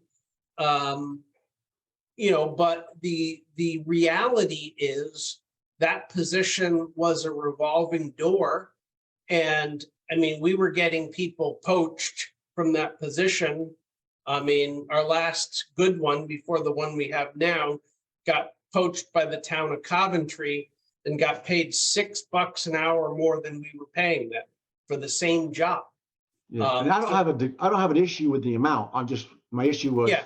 whether or not other union employees are gonna take issue with that person getting that size raise, but Yep. I think I understand. Eric, was there a reason there wasn't an MOU so that everybody?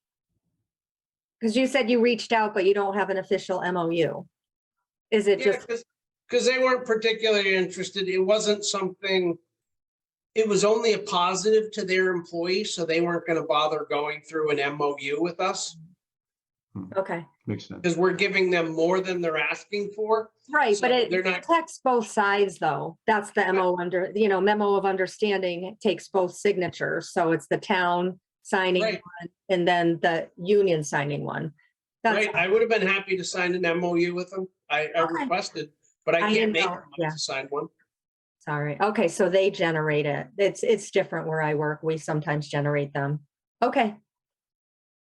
And I know the contract still, that's the contract that's not settled yet either, so. Gotcha. Correct. Okay. Okay, anything else on those? Yeah, just really quick, when we do hopefully get some information from the town clerk on the salary increase request, I'd like to see, some sort of breakdown between the election duty issue and the other town salaries, comparability issue. How much is each? And then we can discuss from there. That's all.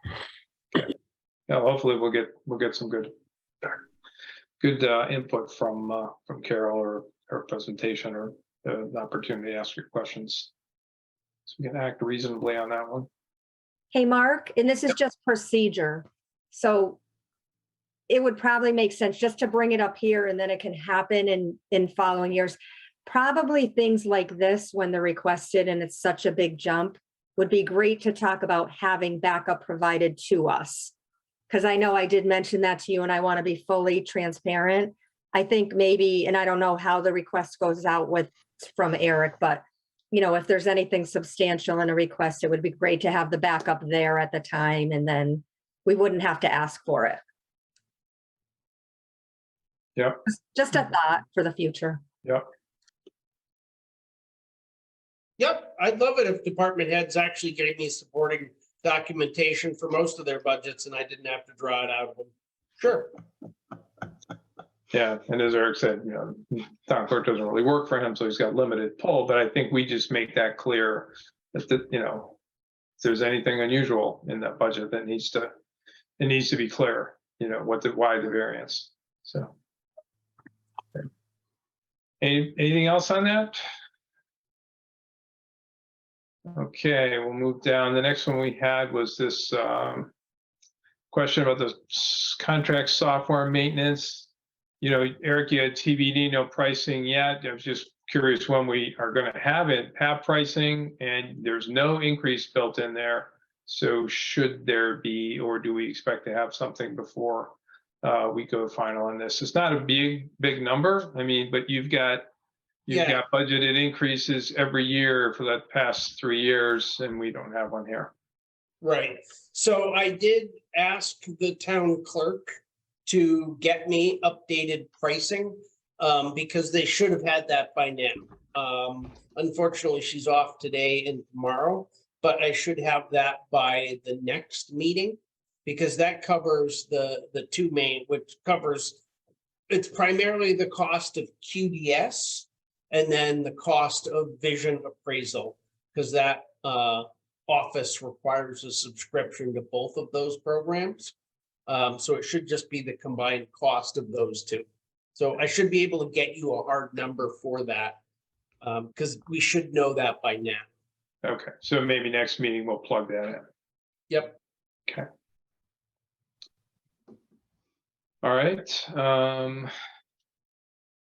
Nobody has any other questions? I guess we'll move on to the next one we had here. I guess Election. just a training on the question, are we using this? Not sure what that is for. It was for the assessors training. I think there may not have been expenses on here, but this has been climbing. Yeah, so the cost for so this is just a question of whether she's actually going to use it. And this is kind of stupid. It says training, but it's not training. It's the certifications for the assessor, not the assessor. Basically, Roberta has started the process of getting certified as an assessor, but she's only about halfway through her coursework. She had indicated that she was interested in considering. Some of the coursework hasn't been offered for a couple of years because of COVID. But I didn't, that budget came from her, not from me. Okay, I mean, it's not a huge amount, but I think that there hasn't been expenditures against the budget previously. Maybe that's why we got flagged, so.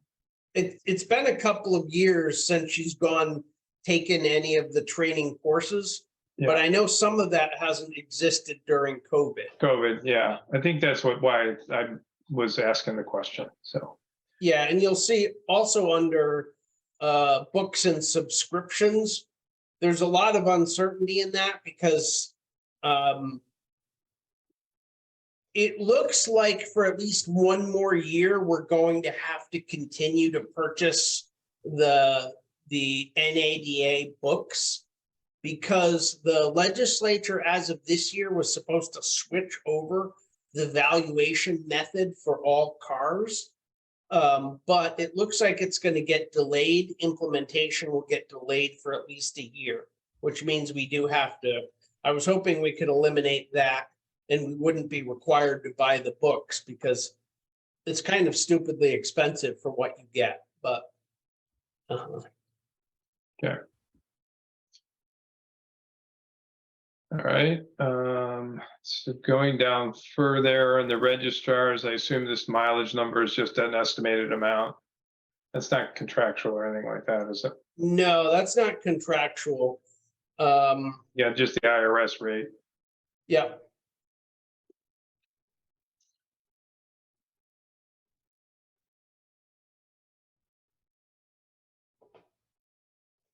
Okay, so we had another one here. You had a membership under the registrars, and that was zeroed out. And it looks like you had a note. Do we know why this was eliminated? It's not full sentence there, but I think it's just a typo. Right. I mean, so I reached out to them and he basically said, well, we really don't have to pay for that. So, we kind of took it out of the budget. So that's why it's out.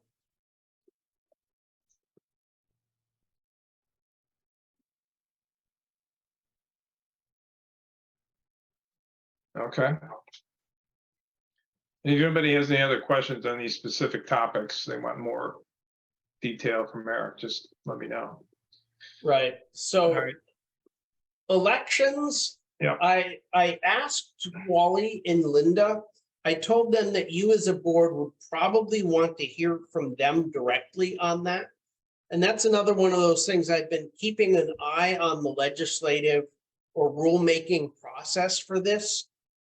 Because as most of you know, the state passed a constitutional amendment which allows for early voting, but now they have to actually make the sausage and figure out when and how many days and how many people have to be there and how long, and is it on the weekends? So there's a lot of unknowns. The good news for us is that it looks like it's only going to affect the big election. It's not going to affect like the smaller referendums and stuff like that. So it's not as big a hit to the budget as if it required all those extra days for each election. But We really don't know what the impact of that is yet, because there's, they've been talking about everything from 3 extra days of voting to 16 extra days of voting. So if it's 16 extra days of voting and we're required to have 4 people there for 12 hours a day, that's a much bigger salary hit than if it's 2 hours, and it's 10 hours a day. So we just frankly don't know. And that also affects the registrars, because they will be requiring same day registration along with voting. So that is going to impact both the town clerk and her duties, as well as the registrar. But how badly, again, we just do not know yet, because they haven't made that particular sausage. So I was just a little concerned that the increase we posted there, it's only about $1,500, is adequate to cover the changes that we may be legally obligated to take.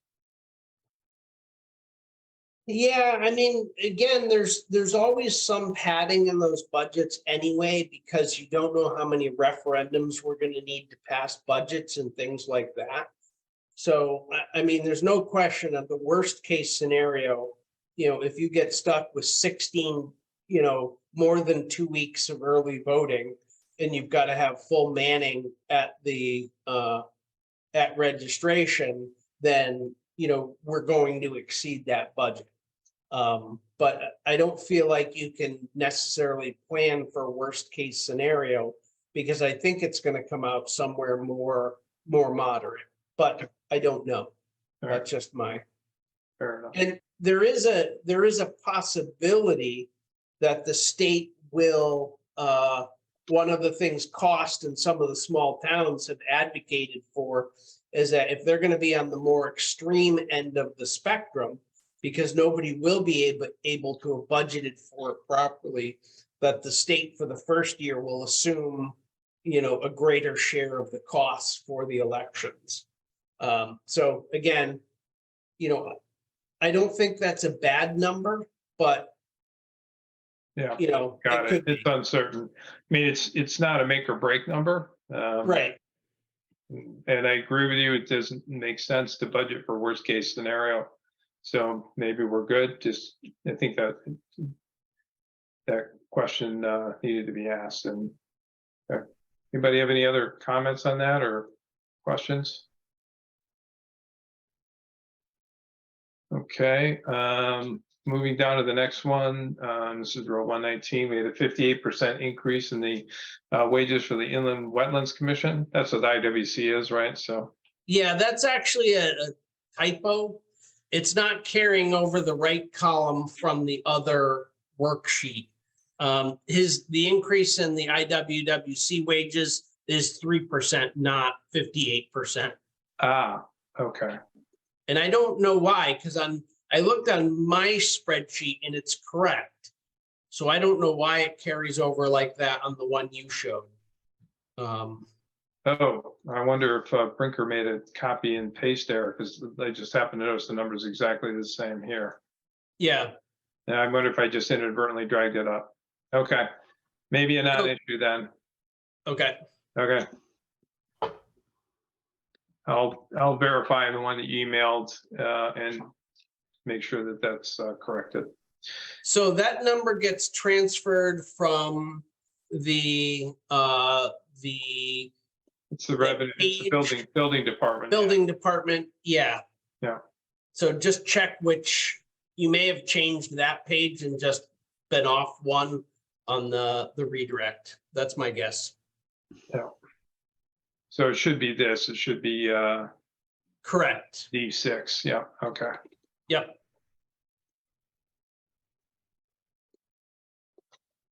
Fix that right now. Bingo, thank you. Yep. Okay, next one was this town planner position. So Joanne had asked the question about, just to clarify the expected hours per week.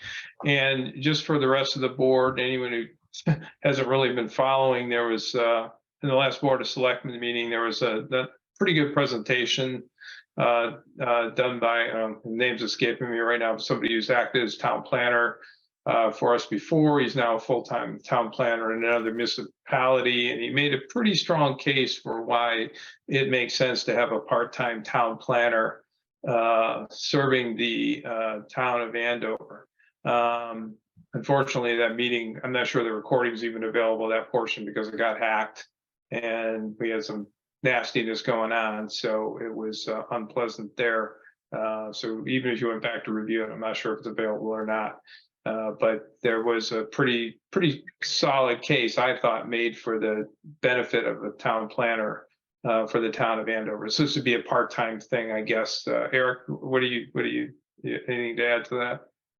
Yeah, so what the town is proposing, so to back up a little bit, in about 1.5 years, 2 years, the town has to update its plan of conservation and development. Yeah. That's a state requirement. So we have been putting money aside every year for that.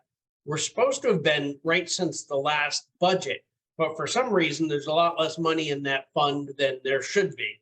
That's a side that I'm working with Cheryl to try to understand why. But anyway, we went out to RFP earlier this year for a consultant to do our RFP, or to do the plan of conservation and development, since we know it's due, and usually try to start that thing 18 months to 2 years before it's actually due, because it's a fairly long lag time to develop that document. So we got 2 bids back. We interviewed both. Everybody who was at the interviews was, completely in agreement with hiring a firm called Tai Chi. And subsequent to that, we had the Tai Chi, the proposal was pretty expensive. It was around $72,000. Which was problematic since we only had about $25,000 in the fund to pay for it. But at the same time, we had a conversation with the principal about, because one of the things we did with the last plan of conservation and development is we had a guy named Bill Warner do it. And then the following year, we hired Bill again on a contract basis for about a year to implement stages of the plan of conservation and development. So what we've essentially reached a conclusion with Tai Chi is that we will hire them as our town planner, and they will do the plan of conservation and development just as one of their primary tasks for the first couple of years as the planner. The cost difference between hiring them for 2 years as the town planner and what they would have charged us just to do the plan of conservation and development is, I think, around $20,000 more.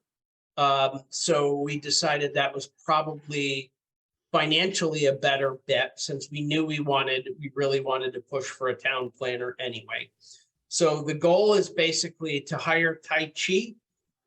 Their service is basically $48,000 a year for each of the member towns that hire them. We get the services of their principal planner 1 full day a week, plus a little extra. They do the plan of conservation and development as part of their job, and they provide other services to the town.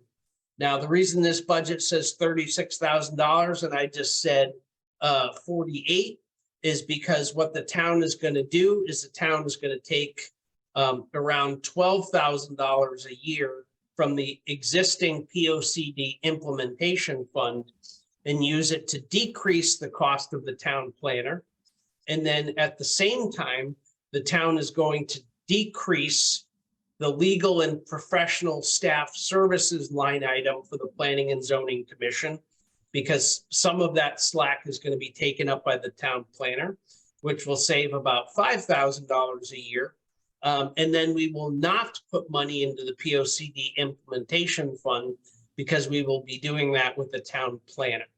So when you take all those things together, the net impact to the budget is around $26,000 a year to the town to hire a town planner, at least for the first couple of years. And then once the POCD is done, then the town can make a decision, is this worth to continue, at his full rate, or do we go to like, instead of a fifth of a planner, do we go down to half that? So that's kind of where the Board of Selectmen was going with that. It's kind of convoluted because there's a lot of different parts to that. Okay. And it should still show on this line as 36,000, Correct, and we have the offsets baked in the other lines. correct. Okay.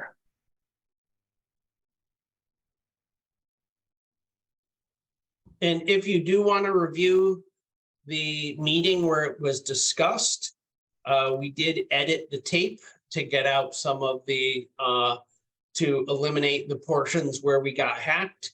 So most of the presentation by Bill Warner is available. If you want other commentary, I could probably send you all what Bill Warner's report to the town he worked in for last year, his summary of last year's efforts. And I could probably send you a similar document from the individual we're actually considering hiring. If you guys want to see more supporting documentation for that. Any other questions for Eric on that? Just a question on what you just, I did listen to the presentation, and like Mark, I was, I went into it thinking one thing, and he was pretty impressive the way he laid it out. How it takes years to come together. But you just said at the end, Eric, you have an individual that you have in mind. Is that what you just said? Yeah, I mean, we've already done an RFP for planning services.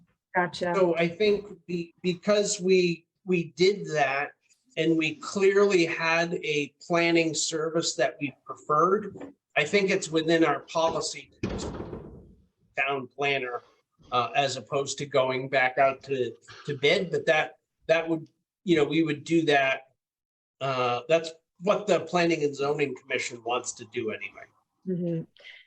And just a follow-up, I know we're not having a huge discussion tonight. That was one of the data points why I wanted to know, about how much tax income, or however you want, taxation is generated by like having more, a little bit more of a commercial base, and I know a town planner is instrumental in all of those kind of things. And I'll leave it at that. So I kind of was in my head too, like deciding and thinking, well, how much does that bring in yearly to take some of the burden off? Having a planner that works on things like that. I know there's a contingent in town that's very big on the planner, and I'm not here to say yes or no, but yeah, that was my point financially, how much even just one business brings into a town. Thank you. In most towns, the town planner is the primary grant writer for the town. If you looked through Bill's presentation, you would have seen in the last 4 years, something like $9 million in grant money brought into the town of East Haddam for various projects. And East Haddam's about twice the size of Andover. I am not a bad grant writer, but I have an awful lot of other responsibilities on my time. It would be wonderful to have somebody to share the load of grant writing with. That was another key point, and I was going to ask it, you brought it up. This would help alleviate you from that because you've been doing that. So that. Right, and the guy we're actually hiring, or potentially hiring, John, when I had that discussion with him, he said that on average, he had been netting for towns somewhere between 4 and 6 times his annual salary in grant funding. So the reality is the ability to have somebody that can, there's a lot of money out there if you have somebody that's capable of really going after it and chasing it. And that's a large part of what a town planner would do. I personally advocated for the Board of Selectmen, from many times over the last 10 years that they needed to hire a town planner. And that they were kind of screwing themselves by not doing it. But what really sold the deal was actually bringing Bill Warner in, to talk to the Board of Selectmen directly and explain like what a planner actually does and what you get out of the deal. So, which Billions of dollars, potentially. Yeah, he spoke well. I mean, it was a good presentation until, but I just wanted to add that too. Thanks. sure.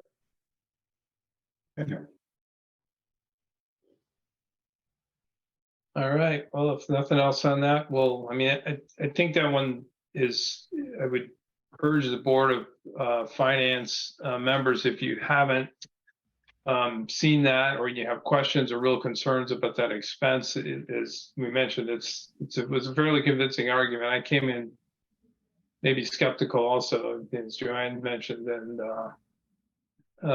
certainly he made I thought, a pretty powerful argument for it, so. So it sounds as if the position more than pays for itself. With the right person, yeah. With the right person writing grants, I mean, Yeah, it's not like a $36,000 is nothing. full-time headcount, right? So, yeah. And it's not going to be instantaneous because for the first couple of years, his primary focus has to be producing the POCD. And frankly, the town desperately needs to be working on its affordable housing and a few other things which are really in the wheelhouse of a town planner. So this is something we definitely need, in my opinion. All right, well, if nobody has anything else.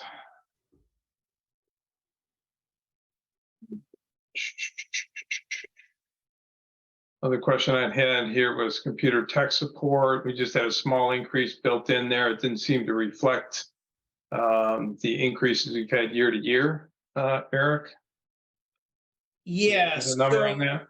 That number is off slightly. I finally got through and, we've kind of agreed on a COLA for this year. That number should be 11,461. So it's not off a lot, but it should be a little higher than that. Okay, so we have a final number. Yep. Very good, thank you. Okay, going down to the electricity, just 21% increase. Is that just based kind of on the supply rate increases that we're getting statewide? So that is part of it. We are insulated to some extent because we use Constellation, not EverSource directly for our supplier. But that also factors in the fact that we are intending to increase the reliance on electricity for heat as we switch the town hall over to ductless split systems, which should occur this year, which should decrease fuel oil consumption and correspondingly increase electrical consumption. So that's a portion of that. Okay. So that is the explanation for the next line item. Correct. It's a 31% decrease in fuel oil, yeah. Which I guess since it was a decrease, I didn't call it out, but it would have been unusual otherwise, since it's fuel oil. Right. Fuel oil is probably not going down that much, so, okay, that explains. No, and actually our cost is going up. And in most departments, I think other places you've got a budgeted an increase. For fuel Correct. oil. Okay. Correct. Okay, let's see what else we had here. Furnace maintenance, you've got $1,000. This is under the town garage. So I really had two questions. I mean, are we budgeting this separately for a reason? Why wouldn't we just put it under building maintenance or something? We really need another line item in this budget specifically for that? Or was it just not budgeted for previously? Well, it got taken out of the budget last year. And honestly, part of the reason why I like to keep that in, because to me, one of the ways, because the cost of furnace replacement is a big ticket item.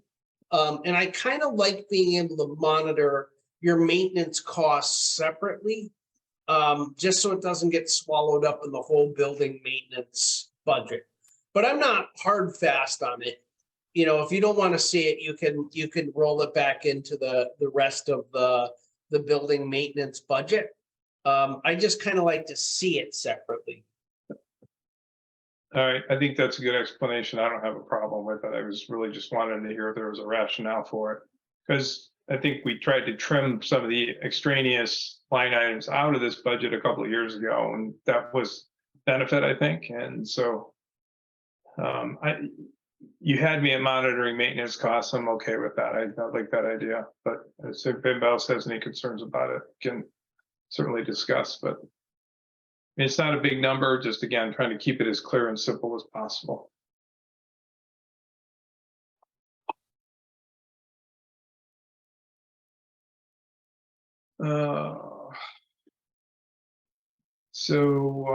Capital Region Council of Governments, you've got no data yet.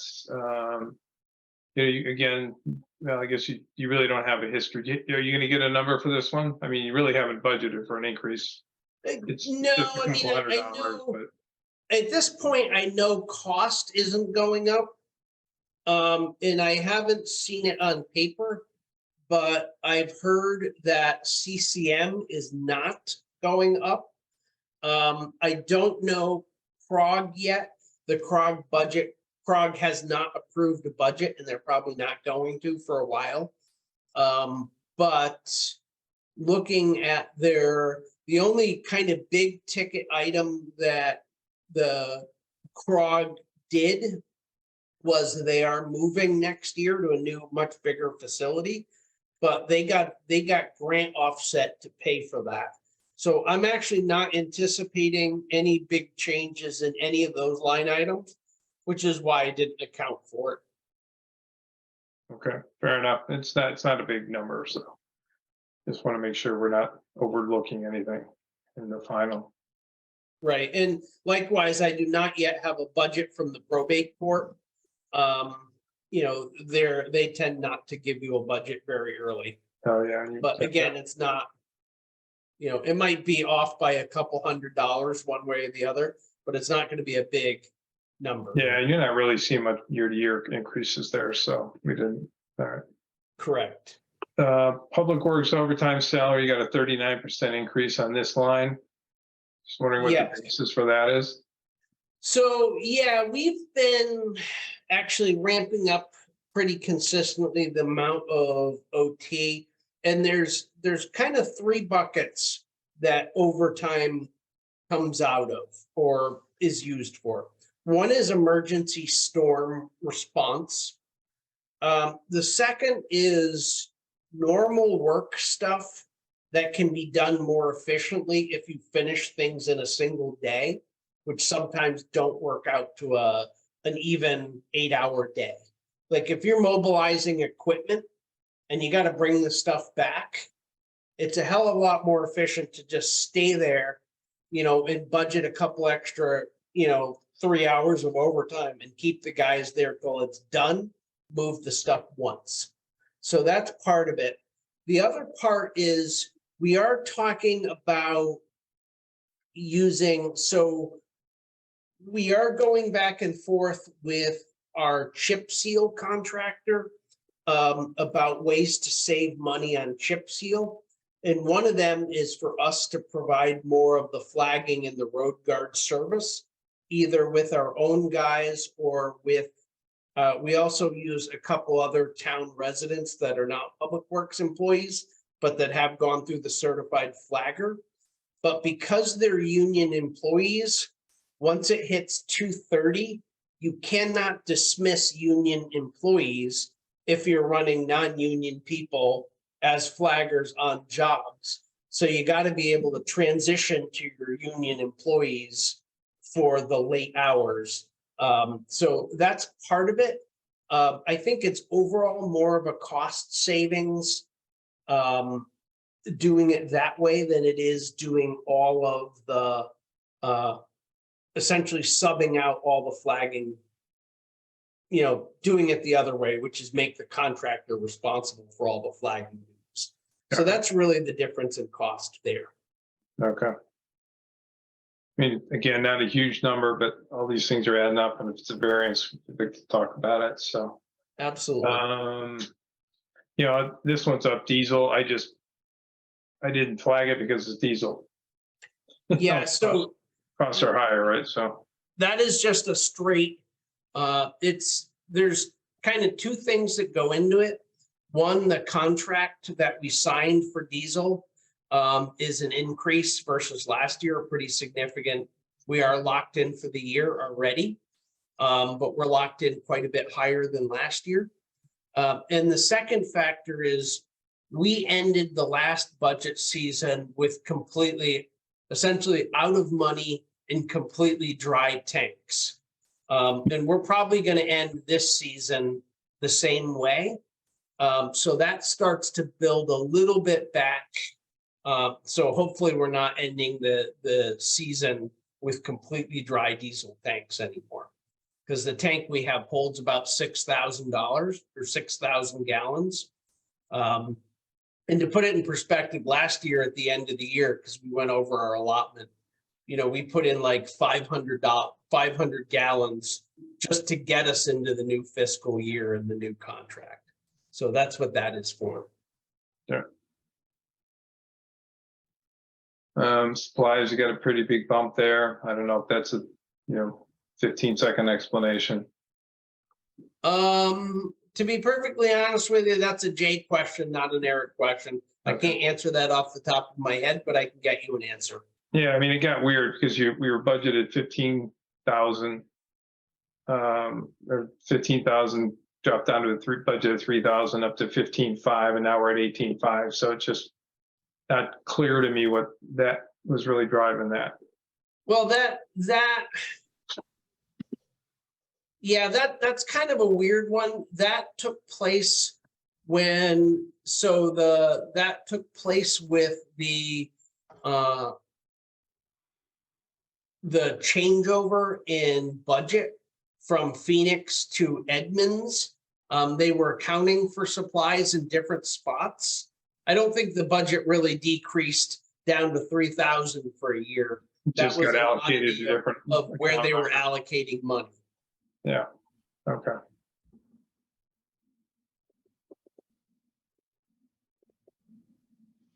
But I would also say that, Public Works is facing some really stiff cost increases, both in, parts for vehicles and maintenance. There's a lot of things in that department that are significantly more expensive than they have been. Yeah, parts and services, absolutely. They're driving up mostly parts. Okay.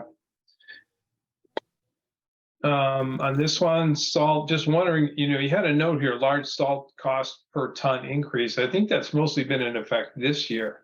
So, we did bump it up quite a bit, not a ton. Yep. No pun intended there.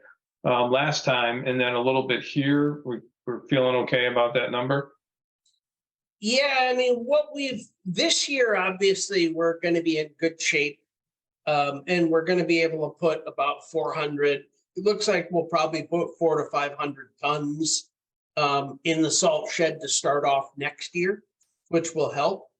The second thing we've been doing, which has saved us a fair bit of money, is instead of in years past, we used all treated salt, and we've gone to buying straight salt and treated salt. And we use non-treated or straight salt early in the year or when it's likely to be warmer. And that stuff's a lot cheaper. It's like a $10 a ton cheaper, $12 a ton cheaper than treated salt. So we've offset some of the increase in cost by just being smarter about what salt we buy. What's the You know, but- difference, Eric? What is treated salt? What is that? So straight salt is just rock salt, sodium chloride, big pellets. Treated salt means they add magnesium, liquid magnesium chloride to it. So the advantage of that is it's effective at a much lower temperature. Regular rock salt, when it gets below around 10 degrees is fairly useless. And the treated salt, works to below 0. Not super effectively, but it still works. So that's the difference. It also does a lot more damage to vehicles. Straight salt's bad, treated salt is really bad. So anytime we can use straight salt instead of treated salt, I didn't realize that. Okay, moving on down, we had ground care mowing. I think we had a question about what is being covered by that. Yeah, so this is a kind of catch-all category. So the things that go under the mowing/ground care budget are, one, the maintenance of our athletic field. So that covers the cost of mowing, pesticide, and fertilizer application by Hebron Parks and Recs. It also covers any repairs to the sprinkler system on that field. And it also pays for a contract with L&C Park Consulting. They're the company that monitors the athletic field and gives us the work plan for proper maintenance of the athletic field.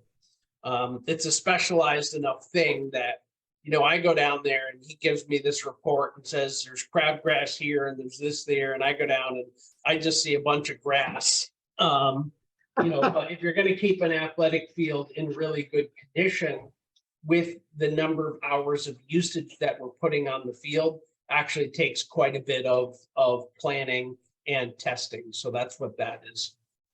It's also a little bit of a cushion in case we need to do repairs and debris removal after flood events, because remember that park is subject to flooding. That budget also covers maintaining the Veterans Monument Park. We have a contract with Randazzo Design and Consulting for both fertilization and pesticide and anti-grub and all the stuff we use at the monument area. And also the commission and repair of the sprinkler system at the monument park. And then the last thing is that covers the mowing of a whole bunch of town properties. The town hall is covered. The outer areas, not the field itself, but the perimeter around the field and the back areas at the Veterans Monument. It covers mowing of the rail trail, the area along where it goes along Route 6 and it's visible. That's done by Andover Landscaping. So we've got about 6 or 7 areas in town that are mowed by Andover Landscaping because they just have the stuff to do it a lot faster than Public Works. So we farm that out. And that's the last thing that falls under the mowing and ground care. So does that answer your question? Yes. Okay. Yeah.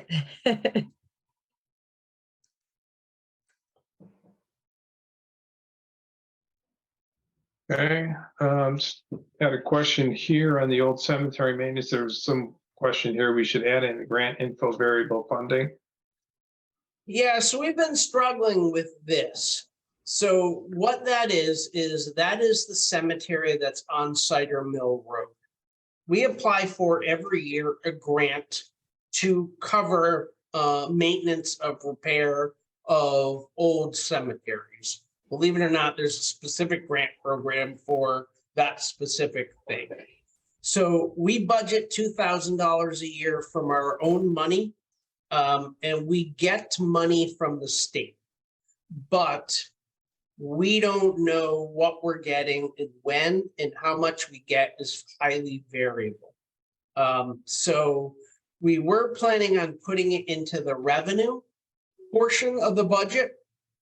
But then the question becomes, how do we show it? Because a lot of years we show that budget line item as wildly expended because, you know, we spend $5,000 or $6,000 on old cemetery maintenance, but that's because we got $4,000 in grant, you know, to add to what we had in that line item. So that's one of my questions for Cheryl is how we should be showing this accurately on the budget. Got it. Because I don't know.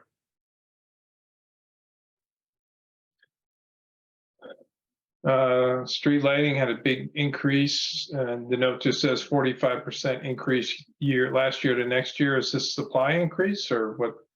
Yeah, so unfortunately, because the street lights get paid directly to Eversource, we can't use Constellation Energy as our supplier for those. So we're stuck with that whole price increase, you know, for supply. Now, what that is going to happen in 6 months, is that going to come back down? It very well may be, but I don't know at this point. All I can go on is the existing Eversource contracts. Yeah, I mean, it's not a make or break number, just, again, trying to understand it, so. Sure. So we have a line for the fire department commission budget. That's, again, probably something that somebody from the fire commission should, you know, review with us when they come to ask us for $1 million piece of apparatus. Yeah, I mean, if you want, I got their written explanation they gave to me. They only explained where they were asking for more money. They asked for an increase in so their budget here is only one line item, but they have their own budget. So their electricity costs are projecting to increase $2,500. Their propane cost, they're estimating is going to be up about $1,000, increase in roughly $1,000 in diesel. They don't use a ton of diesel, but that is going up significantly in a per gallon cost. Their radio repair costs have increased roughly $1,000. And they've budgeted for, hard to tell that number. I'm assuming it's not actually 300,000. So it may be $300 due to an increase in software costs for maintaining the National Fire Incident Reporting System. So that was their explanation for their increase of $4,000 in their budget. Okay.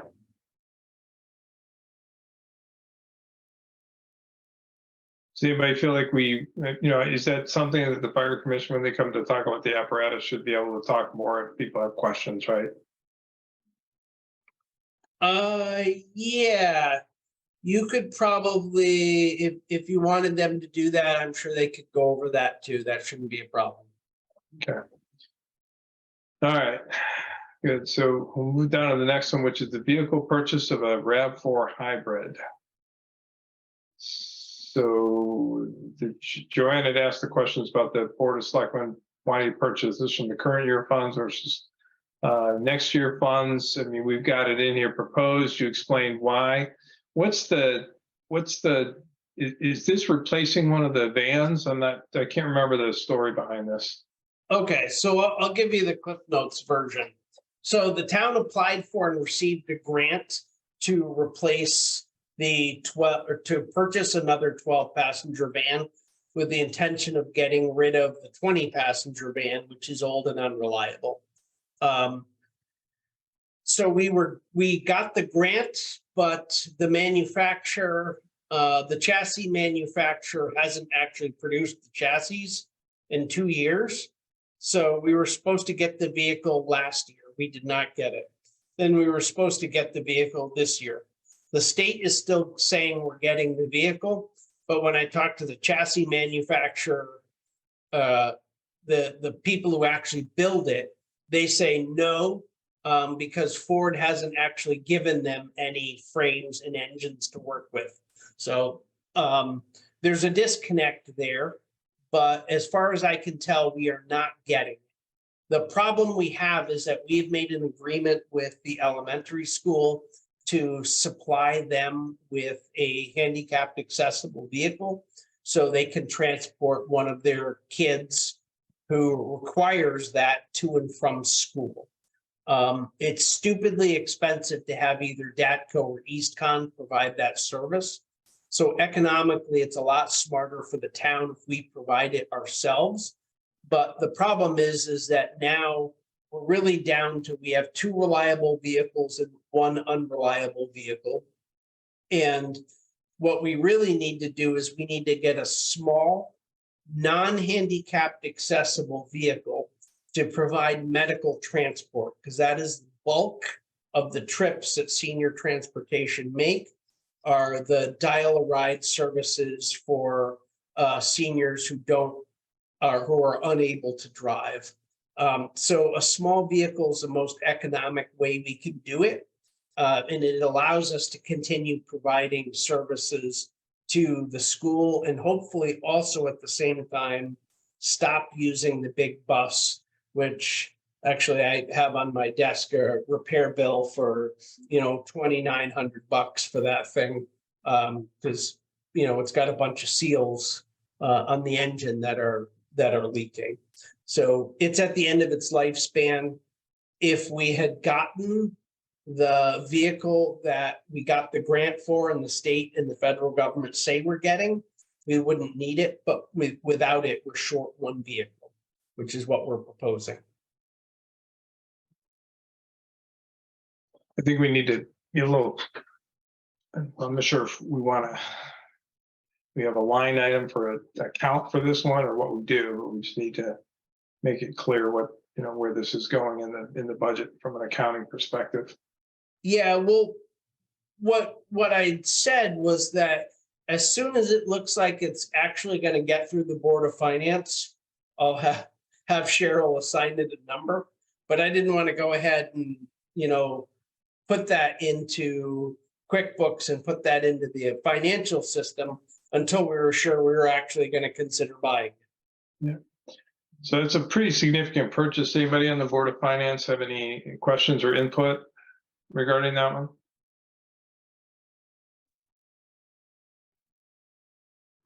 I mean, based on what you said, it sounds like it probably makes sense, but I was just gonna say the same thing. I had my phone. It makes sense. It just seems to make sense. To put it in perspective, not including that vehicle, the school was paying more than $300 a day to transport 1 child. wow. To there and back. I can see that. So Yeah. multiply that by 180 days.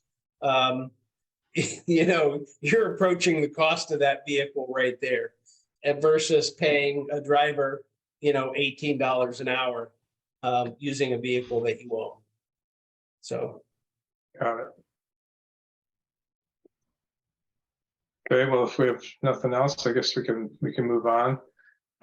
This is more housekeeping than anything else, but on this line item, HM Youth Services, we have 5%, but then you had a note here, assume 3%, no budget so far, but we do have a budget now, right? Yeah, I forgot. I just never updated that. So that's my error. That is the actual number that they're proposed. And the Board of Selectmen has voted to cast their ballot for the AHM budget. So they've authorized me to cast that ballot. But remember, the second ballot cast by the town is cast by the Board of Finance rep, who is Linda Fish. But you guys still have to actually motion to authorize her to do that if you accept that budget. Yeah. Okay. All right, thanks for clearing that discrepancy up. So this had come from Louise. She'd asked about the first selectman salary. So I think what happened here is the first selectman requested that their salary get removed from the budget. And you're proposing we add that back in here, Eric, right? Or they are? So I proposed we add that back in. Several of the selectmen, including Mr. McGuire, have elected not to take a salary. But since we're about to go to elections, given the workload on a first selectman, and that position has traditionally come with some stipend, I asked that they put that back in the budget because we don't know who will be the next first selectman. Well, my question was, because it was budgeted for 4,800 last year and it wasn't taken, was that money placed somewhere else? So in years past, we had a line item for selectman salary, and we had a separate line item for first selectman salary. And the first selectman typically got, 2 or 3 times what a regular selectman received. What the Board of Selectmen chose to do was to say all selectmen will draw the same salary. So they just bumped up the salary line item that covered the other 4 selectmen and said that will now cover all 5 selectmen.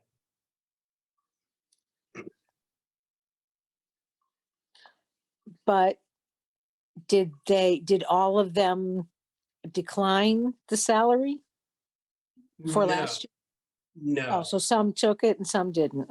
So there was no salary built into the budget this year for the first selectman. Of the remaining Board of Selectmen members, I think only one this year elected not to take a salary. Okay, all right, But it would just roll back into the general fund if we're not expended. okay, Correct. Or in some cases, the selectmen have designated their salary to another group within the town.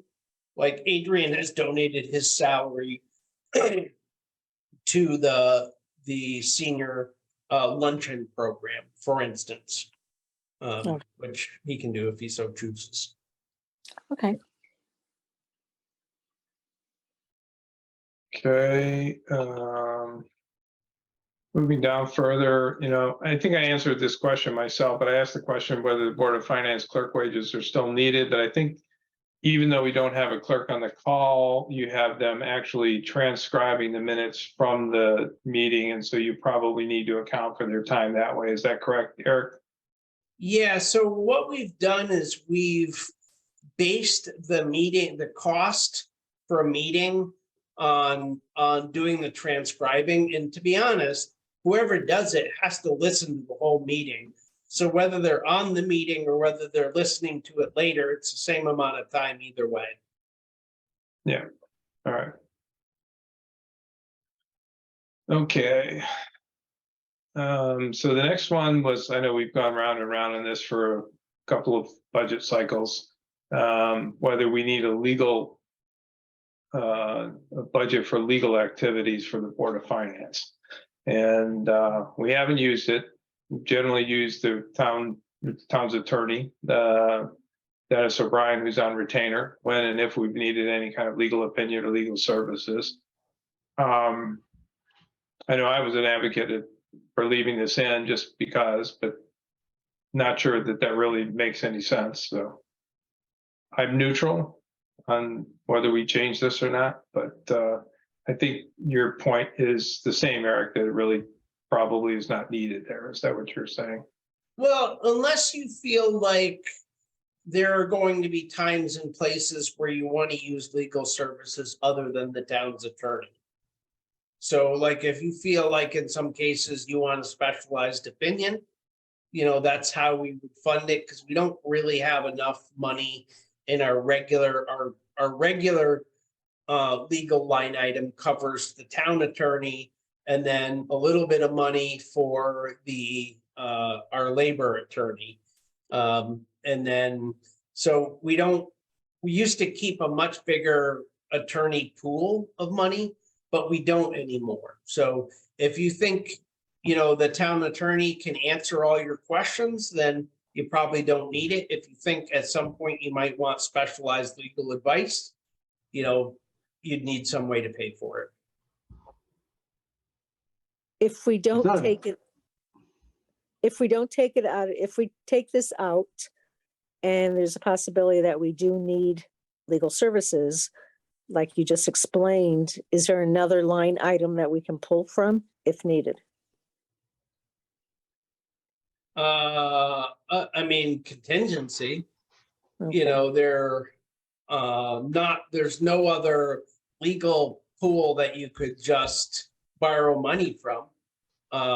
It would have to be allocated from somewhere else. You'd have to just run it as an overage, and account for it at the end of the year. It doesn't Okay. seem like a lot of money to fret over. To me, it's like $2,500. If we need it, it's there. If we don't, it goes in the general fund, $2,500. It doesn't seem like would be my opinion, but Yeah, I think that's where we kind of landed after discussions previously, and, you know, we don't have to decide tonight, but, you know, it's there and we decide we can reduce it.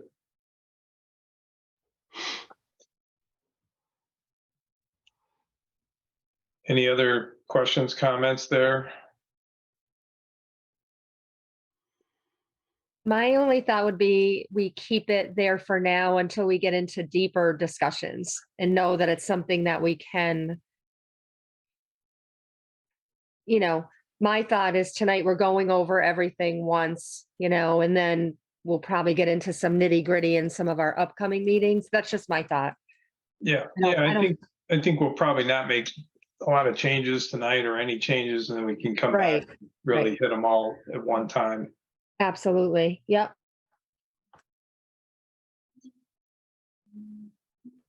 Okay. Going down a little bit in the conferences for the Conservation Commission, there's a question about how many people is this proposed conference budget for? It's gone up quite a bit. Yeah, I honestly don't know the answer to that. I know they requested that specific amount, but I don't know exactly what conferences they were planning on attending. But you could chew up that money pretty easily going to some of the Yukon's, it would be easy to chew up that kind of money if the conservation commissions were actually going to trainings and conferences. Yeah, Let's put it that way. yeah, it's not a huge amount, but okay. Louise, did you want to dig further into that or ask them to explain that? Well, I was kind of curious if only one person goes and reports back, or do a couple people go?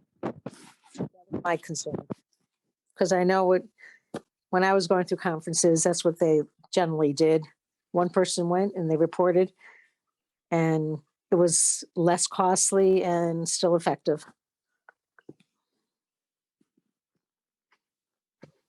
Honestly, I don't know. It's not a question I can answer, unfortunately. Okay, Yeah, if we want to pursue it, we can go directly to the commission. okay. Eric, you had a comment here, this Board of Assessment Appeals salaries. You said salaries out of line with responsibilities, consider eliminating. Receive no budget, I guess. So, all right, so this is probably not really my call. It shouldn't be because this is an elected board. But personally, I think given the responsibilities of BAA, asking for both money for a clerk as well as salary. There's an awful lot of other boards and commissions that work a lot harder than BAA, and not really any of them get a salary. So that's just one that's always struck me as being odd. But I don't have any hard, fast feelings about it either way. Well, that's a good point. I hadn't thought about it in that way.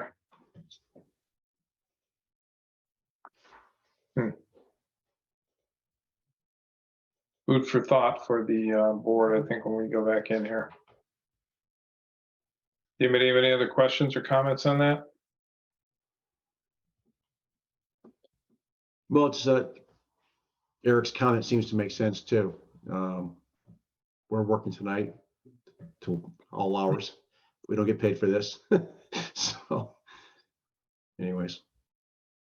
Brian's No like, hard wait a feelings minute, either way. I don't get paid for this? You didn't tell me. I quit. Okay, so you're moving some stuff into the building department for the zoning agent? Yeah, it didn't make a lot of, yeah, that's just housekeeping.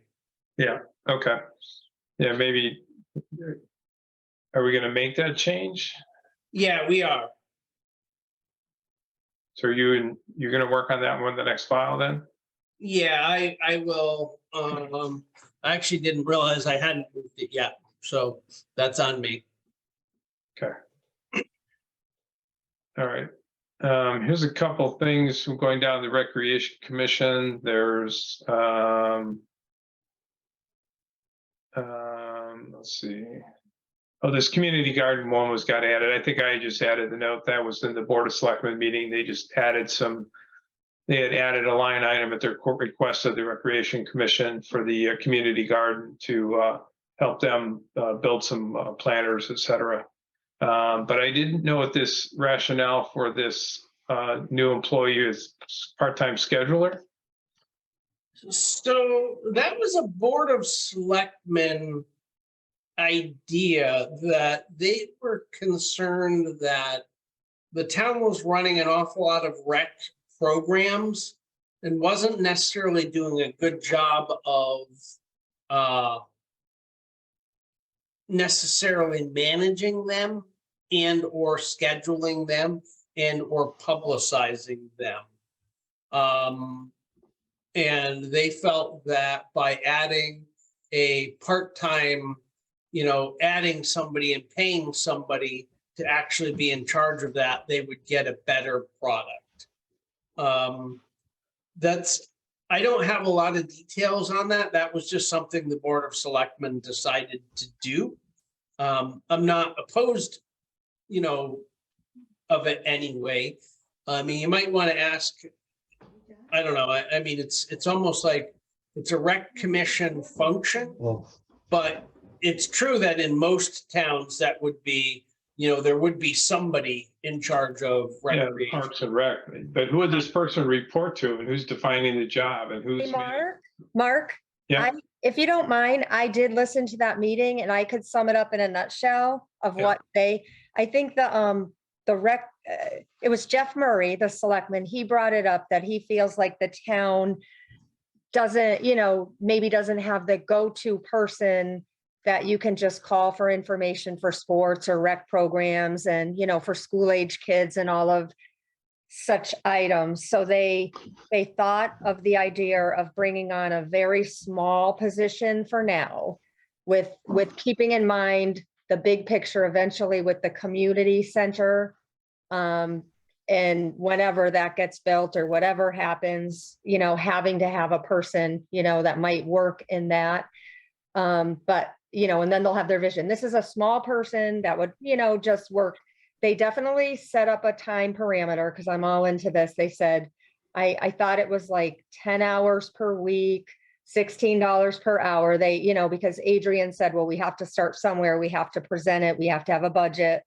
So it was very small just to kind of take the burden off, if calls came into the town hall, just to have a person designated to do this. And I thought they said they'd report to Eric. But then they did talk about how there is a commission in town that kind of has been doing that, but that's all volunteer people right now. So this would take, the pressure off of that. That was the plug. Okay. Sounds a little ill-defined to me. Yeah, I'm a little confused. I mean, if the person is only going to be there for 10 hours during the week and the call comes on the time that they're not there, is there going to be like a dedicated phone line that goes to that person and you have to wait to get an answer? That's the expectation. I'm sure they would have an email service, and they could work out the particulars, but they wanted to have someone, because now I think they just have volunteers. I remember when I moved to town with my 3 kids heavily involved in sports, I had to rely on whatever information I could piece together. So I think that's it. I mean, 10-hour, it's a small town, Louise. I think that's why they wanted to start small. Yeah. Yeah, I don't disagree with the function in principle. It just seems like that the administration and scope of the job maybe are not quite as well defined as they would need to be. But I do agree that communication is really needed because I know the library does many programs and a lot more people show up to those particular programs. So they're doing something right. I don't know. yeah, I'll mention that to Kathy. I think it'll be one of, oh, that's nice. I think that it'll be one of those line items that people discuss, they're going to talk about the town planner. They're going to talk about the need for more individuals. They might debate, maybe there's someone already at the town hall. I don't know. So that was just their plug of adding these positions. yep. Okay. All right. Well, I think that takes us down through all of the questions that we had in advance. Is there anything else that anybody on the board would like to address to Eric while we're reviewing these details? We need to get this cleaned up. We need to do some housekeeping on the spreadsheet. We need to plug in some of the final numbers that we've gotten or will get over the next week.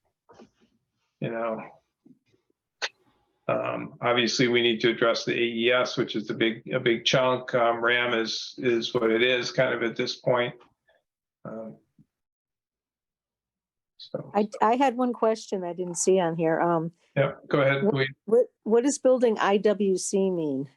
Oh, Inland Wetlands Commission. Ah, okay. Yeah, sorry. Okay. Yeah, you had put that in there, and I had. Yeah. I think I mentioned it when we were kind of going through the thing, but not explicitly. Yeah. And the increase is warranted? I see there was an increase in it. Well, I think that was the one where 58%. I think I Yeah. had the mistake, or there was a mistake in the formula. Oh, okay. So yeah, All right. was that the one?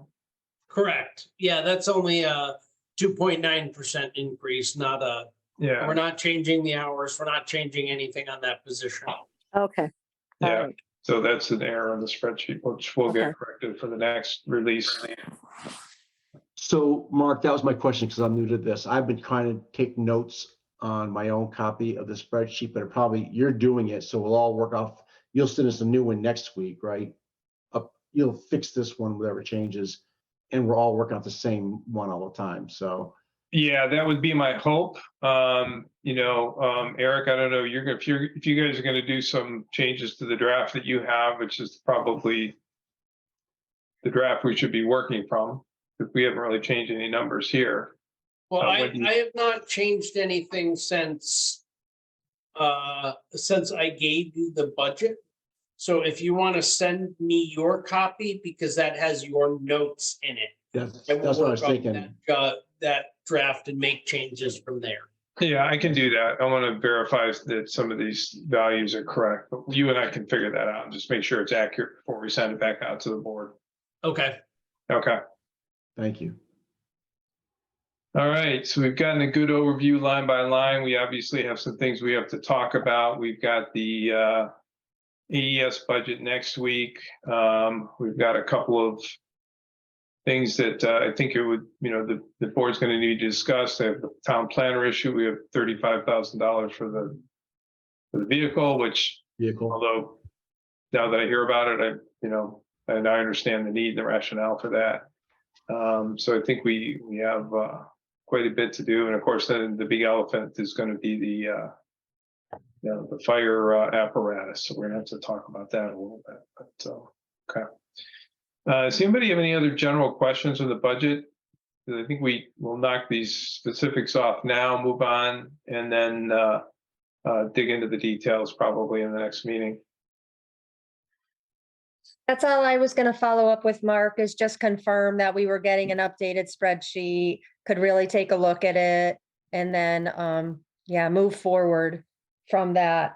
The only thing that I wanted to mention to all of you, just because I have your ear and we heard it tonight, the RAM, we had, we'll have AES next week, and that's a whole different thing. That's our town, but the RAM budget as presented, I mean, I hope what's stuck, we're not going to change it. We're never going to change it. It's a wonderful school and we're lucky that our children would go there. I had 3. It's a huge budget is all I'm going to say. I've said that I did some cost comparisons today, but it's not worth mentioning, but I would feel remiss if I didn't bring it up.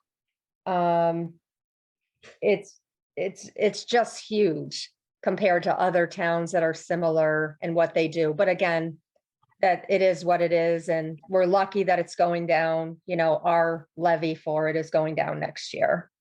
Yeah. So that's it. Well, again, I think the thing we have to keep in mind is the spreadsheet that Mr. McNamara shared with us that shows the average cost per student, and he compared it to all those other towns, those other regions, and it seems like we were pretty well in the lower end. It's very Across the board. selectable information. I could give a PowerPoint and a whole, but it's not worth it. I mean, they definitely present it the way that it looks favorable. I think it really all depends on what you select as comparable towns, and that's a subjective thing. Oh, of You know, course. I recognized my district that I attended on that Right, list. Rob. Yeah. I went to District 9. Okay. They were either at the top or second on that list, and I was entirely unsurprised. I got a buddy who chews my ear off about his property taxes every time I see him. So, but it all depends on how you do the comparison. What's a comparable town to Andover? Is it population? Is it Right. median income? Whatever. And so that's probably why you can get different analyses. Yeah. Oh, right. And I've gone to so many meetings and said so many things and brought out particulars, but since we had that presentation tonight, I just wanted to say one little thing. But it's a nice school. We're lucky that our students can go there and our children can go there, but it's a big budget. Yeah. Well, yep, Eric. So I'm just going through my deliverables for the next meeting are for 3/29. You want the fire department to present the request for the fire truck, which means we'll have to get that information to you hopefully by Friday of this week. That'd I'm be great. hoping that they can produce that. And you asked the town clerk directly for her information, so that's on them. AES is going to present next week. I have a bunch of housekeeping stuff to do in the budget. And then we need to put in the updated information from the AES, or not the AES, the RAM budget. Are there other things that other than what we've discussed tonight that you want to see in the budget? I'm just going to add, we did discuss it tonight, and it's minor, but the sign thing, getting the right number for the requested sign from the CIP meeting. Right, I poked That Fred was the it. other day to produce the minutes. I just haven't seen them yet. And I didn't write down what number they actually agreed to because I don't do the minutes. Yeah, it was around, around or under 5,000, but we need the exact number. So that's all. I just wanted to make sure that was still on there somewhere. Good. Yeah, it's a good one. Thanks, Fred. Mm-hmm. I don't have anything else, Eric, that lines up with, I think, what I got. Okay. Okay, so I think we can go ahead and move on with our agenda. We still got some things to cover. The next major agenda item is 6 old business. We already talked about the finance and the audit status, hiring of the new finance associate. I don't know if you want to clarify that at all. Yep, we hired her. She's working. So Yay. come by and introduce yourself. Her name is Christina. She's really nice, and hopefully we'll do a really good job for us. Okay, great. Thank you. She was very impressive in her interviews and she had all the great qualifications. I think she'll do a wonderful job for the town. I think she's highly qualified, but it'll take time. Good. Well, sounds like it's going well so far. All right, the next one we had on our modified agenda was to review and approve the AHM budget. We did see a little bit of that last time. I will I guess I can share my screen and we can take a look at that. Let me make this a little clearer.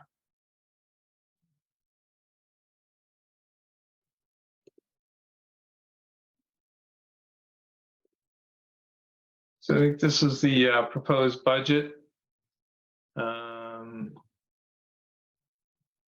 The other file we had actually had the breakout year over year. I don't know if anybody had any questions.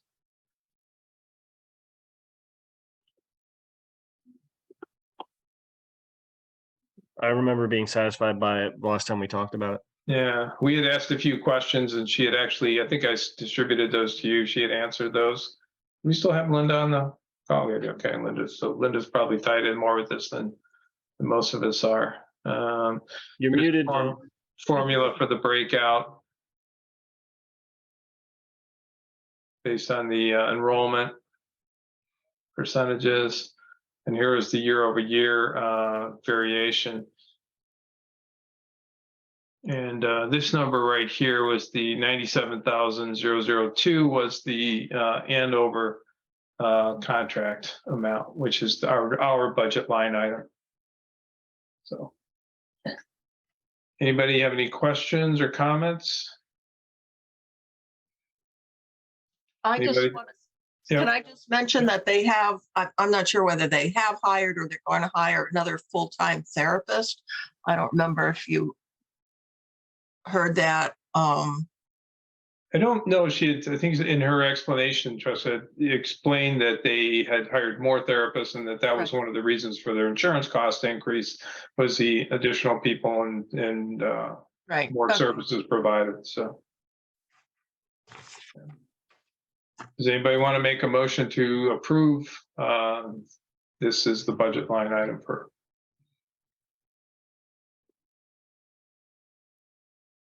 I'll go ahead and make the motion to approve the AHM budget as presented to us. I'll second that motion. Oh, okay. Sorry, was that a second from you, Rob? I think it was a tie, but yeah, I'll take it. I didn't hear anything else. I think Alright. Bill was in there too, but Okay. Any discussion? Okay, hearing none, we'll call for a vote. All those in favor say aye. I Aye. Any opposed? Any abstentions? Okay, the motion passes. Thank you very much.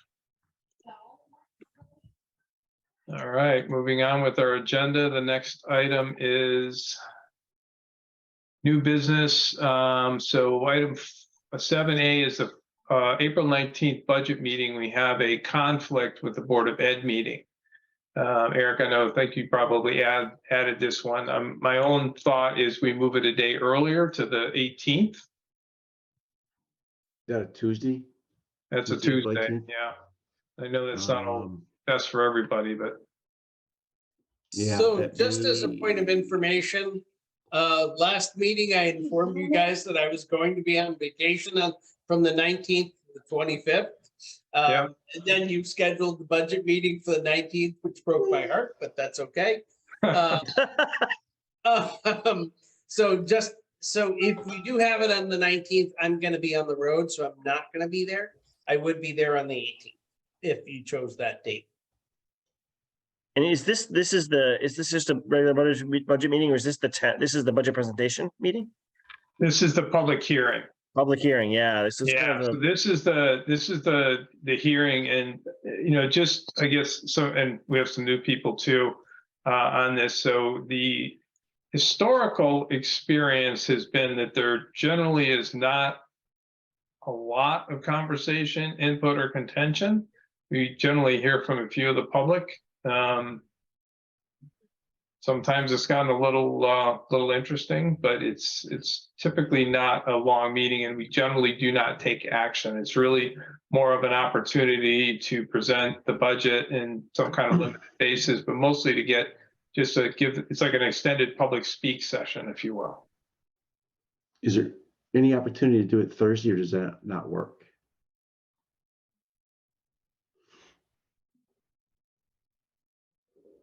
Or is that big Yeah, a deal? Then? there's a CIP meeting that day, Economic Development Commission meeting. I may or may not be able to make that. Not to meeting. do it then, but it's not a reason I couldn't. Generally speaking, Thursday's better than Tuesday for me. It's not that I cannot do a Tuesday in that I'll have my kids, and so I'll have to banish them for a bit to do the meeting. Also, since it's not a meeting where we're going to take a ton of action, maybe it's not a big deal if I don't make that one. But generally speaking, Wednesdays and Thursdays are the days that I can do best. So just keep that in mind, but I am totally fine if you guys pick Tuesday. That's okay. I'll either try to make it or you can do it without me. No big deal. No, I mean, I'm okay with the 20th Thursday. I was kind of concerned. Well, I guess that doesn't really have we don't have an issue. There are some time constraints, but that 20th shouldn't run us into anything, right, Eric? Well, CIP, but then again, we lose Eric. So like you gain me and lose Eric. You do it the 20th. Mark, so had we definitely decided on the 19th? So there's no way to have it the next Wednesday? That's too late, you're thinking? The next Wednesday is our regular meeting, and the problem with pushing it off anymore is once we have the hearing, we need to make a final decision on the budget. Right. And then it needs to be submitted. The town budget meeting is tentatively scheduled for May 2nd. So, yeah, we start to run into some issues with timing and adoption of the budget. I know Eric had sent a copy of the charter, and I knew it said that the budget meeting had to be, I think, within the first 10 days of the month. Right. Oh, And they need time to produce mailers to send out. Right. So that becomes a timing issue. Sure. I'm okay, I believe, with any of those days, the Tuesday, Wednesday, Thursday, whatever we're deciding. Okay. Yeah. I may or may not be there on that Tuesday, but we'll Yeah. see. Well, Eric, you're okay not being there. I mean, I think that by then we'll know this. You'll be okay. You're not even worried about the budget because you'll be on vacation. So. Right, you'll know everything I know, so really it's just questions for the public. And the only question is, do you guys feel like you'll have enough knowledge of the budget that you can answer any public questions? That's the only reason you would need me there is to answer public. Add the detail, yeah, that might come up. Yeah. Would Monday, the 17th work?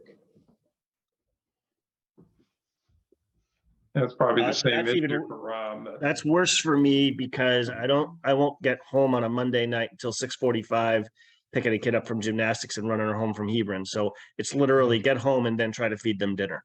So I'm definitely not making a Monday meeting. Yeah, Tuesday I could make. I mean, I could be there at least for a bit of it, or I just may have to occasionally wander off and deal with a child.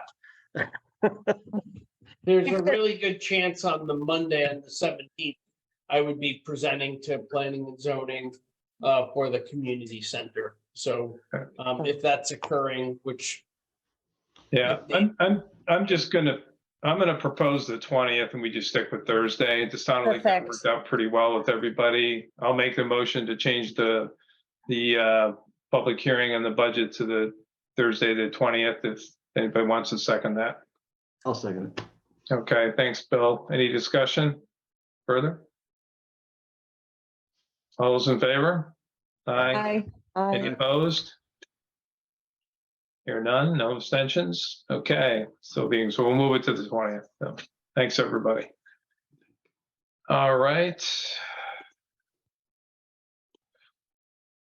And overage report. So Eric, you had several overage items in the packet. I was a little confused by one of them because it looked like it was a duplicate, but it had different part number or different part numbers.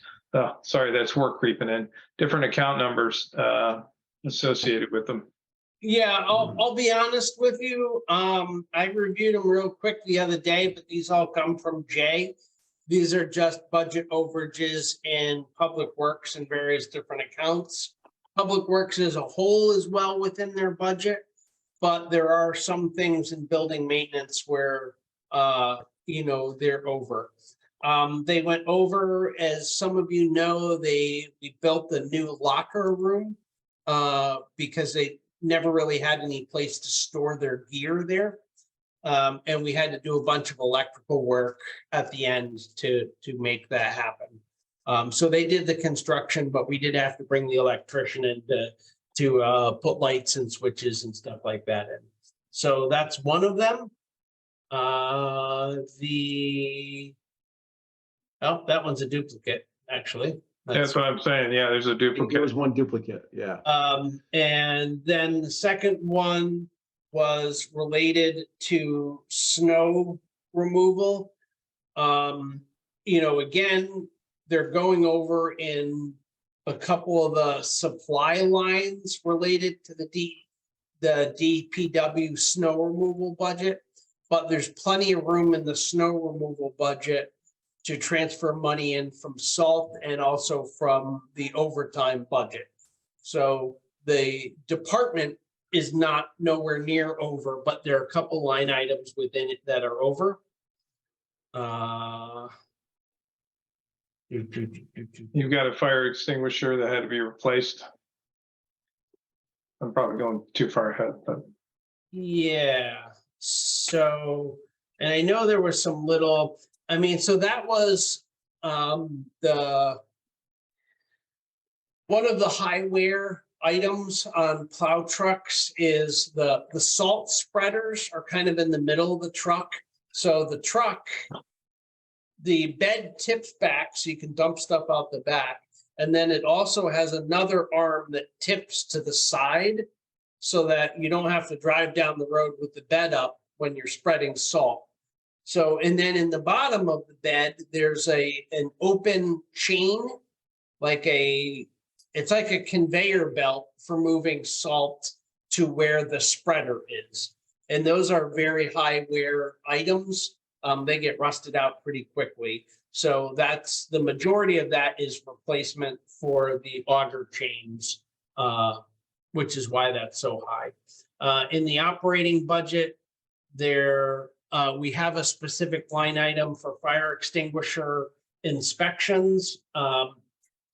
We had to replace a whole bunch of fire extinguishers this year. That went over pretty considerably over what we had budgeted. That shouldn't be an ongoing expense.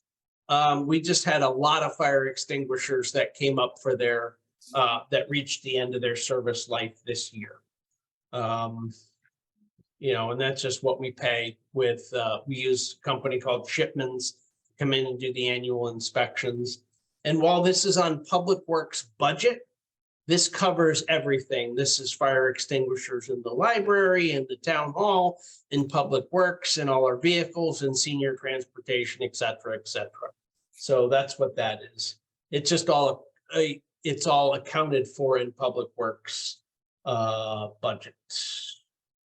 And the last one is illegible because I wrote it. But we don't really have a line for our social services budget overall is really small. We do have a $250 line item for food and clothing, but we are having to pay for the relocation of somebody that was thrown out of a rental unit by the health department for living in unsanitary conditions. Now, again, this is money that we will get back eventually from the property owner, but the town is on the hook for this and we don't really have any place to. So for lack of a better spot, I decided to take it from the social services budget because that's the closest thing we have of the food and clothing line. And we're going to end up way over that budget. I don't know how far over, but quite a bit over. so what's the additional amount requested? Because that's not legible. The rest I can kind of make out. $1,250. 1,250. You need to add a .00 there a little bit. Okay, got it. Yep. Okay. Anybody have any further questions for Eric on these budget transfers? And again, these are, as you remember, because we can't transfer money until the last quarter, the policy from the Board of Finance is that anytime there's a line item that's over, there's an approval process. These are all under $2,000 overages. So they're just signed by me as a town administrator and the information is provided to you as a board and provided to the Board of Selectmen. You don't have to approve anything, but I have to let you know that I have authorized those. And I think that's it. Yep. Yeah, so no action needs to be taken on any of these because they're all less than $5,000. Correct. Okay, well, if nobody has any other questions for Eric on that, we will move on to our next agenda item, which do not have the meeting minutes. We'll move on to liaison reports. Do we have any reports from other committees? I mean, we kind of did CIP already, so nothing to Yeah. add to that. So nothing to add, okay. Okay, I guess we have nothing else then. Item 10 is open board discussion. Does anybody have anything else they want to bring before the board?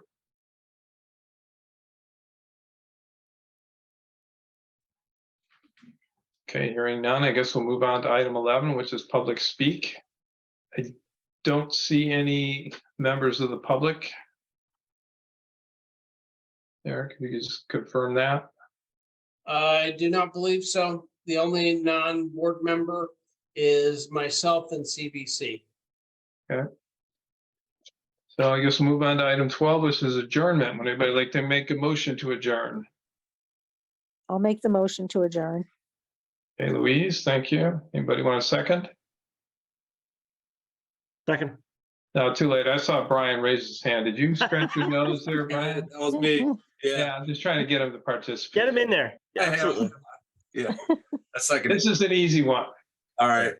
All right, Brian seconds. Yeah, any discussion? Okay, we'll vote. All those in favor of adjournment, say aye. Any opposed? Any nay, any abstentions? Sorry. Getting late. It's getting late. It's been a long day already. Sure. Right. You guys feel the same way. All right, motion passes. Thank you, everybody. I think it's just good progress. We really got to get into the nitty gritty and probably in the next meeting or two. Recording Nail stopped. this thing down. So everybody have a good night. Appreciate it. And we'll be in touch with sending out new files as soon as we have them ready. Good night. Great. Thank See you. you.